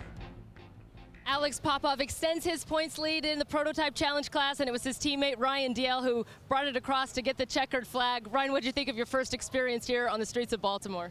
I think we're going to be sore tomorrow. It was an incredible job from Core, and it's always fun for me to come back. I got to come last year and didn't get to drive, so a lot more fun to come this year. And what a really cool venue. I hope they bring it here for many years to come. Really fun. My hands are in agony, though.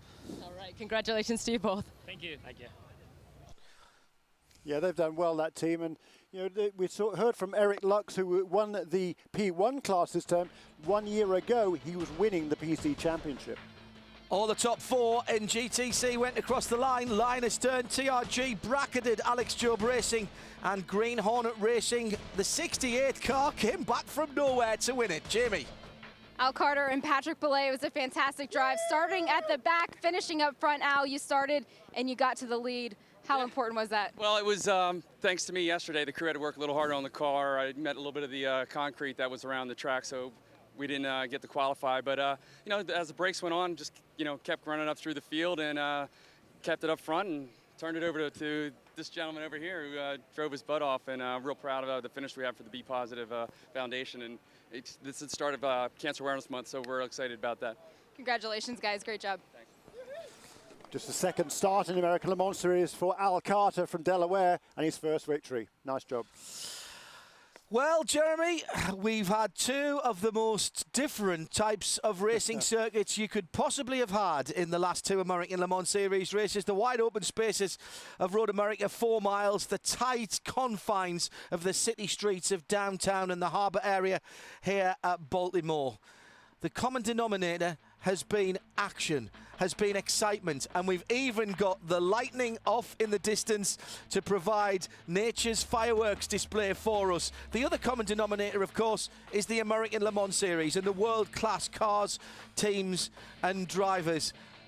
I've really enjoyed this, and we're at a new venue next, VIR. Couple of weeks away, September the 15th, live here on ESPN 3, and on September the 16th you can catch up on ESPN 2. Thoughts from Baltimore from you? It's a friendly city. Yeah, it is, and a good crowd here on hand. Tremendous motor race. Thankfully, the weather stayed away. I think that would have made it even more dramatic. Problems for the P1 cars, but there was a great race on P2. But that GT battle once again, sensational. It was a brilliant team effort from everyone concerned with the event here. They thought on their feet, and the event has happened. We've brought you great sports car racing in 5 classes. I'd like to thank our team too for backing Jeremy and I up, and the rest of the on-air team as well. Without the pictures, without the cables, without the guys who make our sandwiches, we can't do this. I'm John Hindhaugh. This has been round number 8 of the American Le Mans Series presented by Patron for 2012. Gotta love sports car racing. Thanks for being with us. Join us at VIR. Bye for now.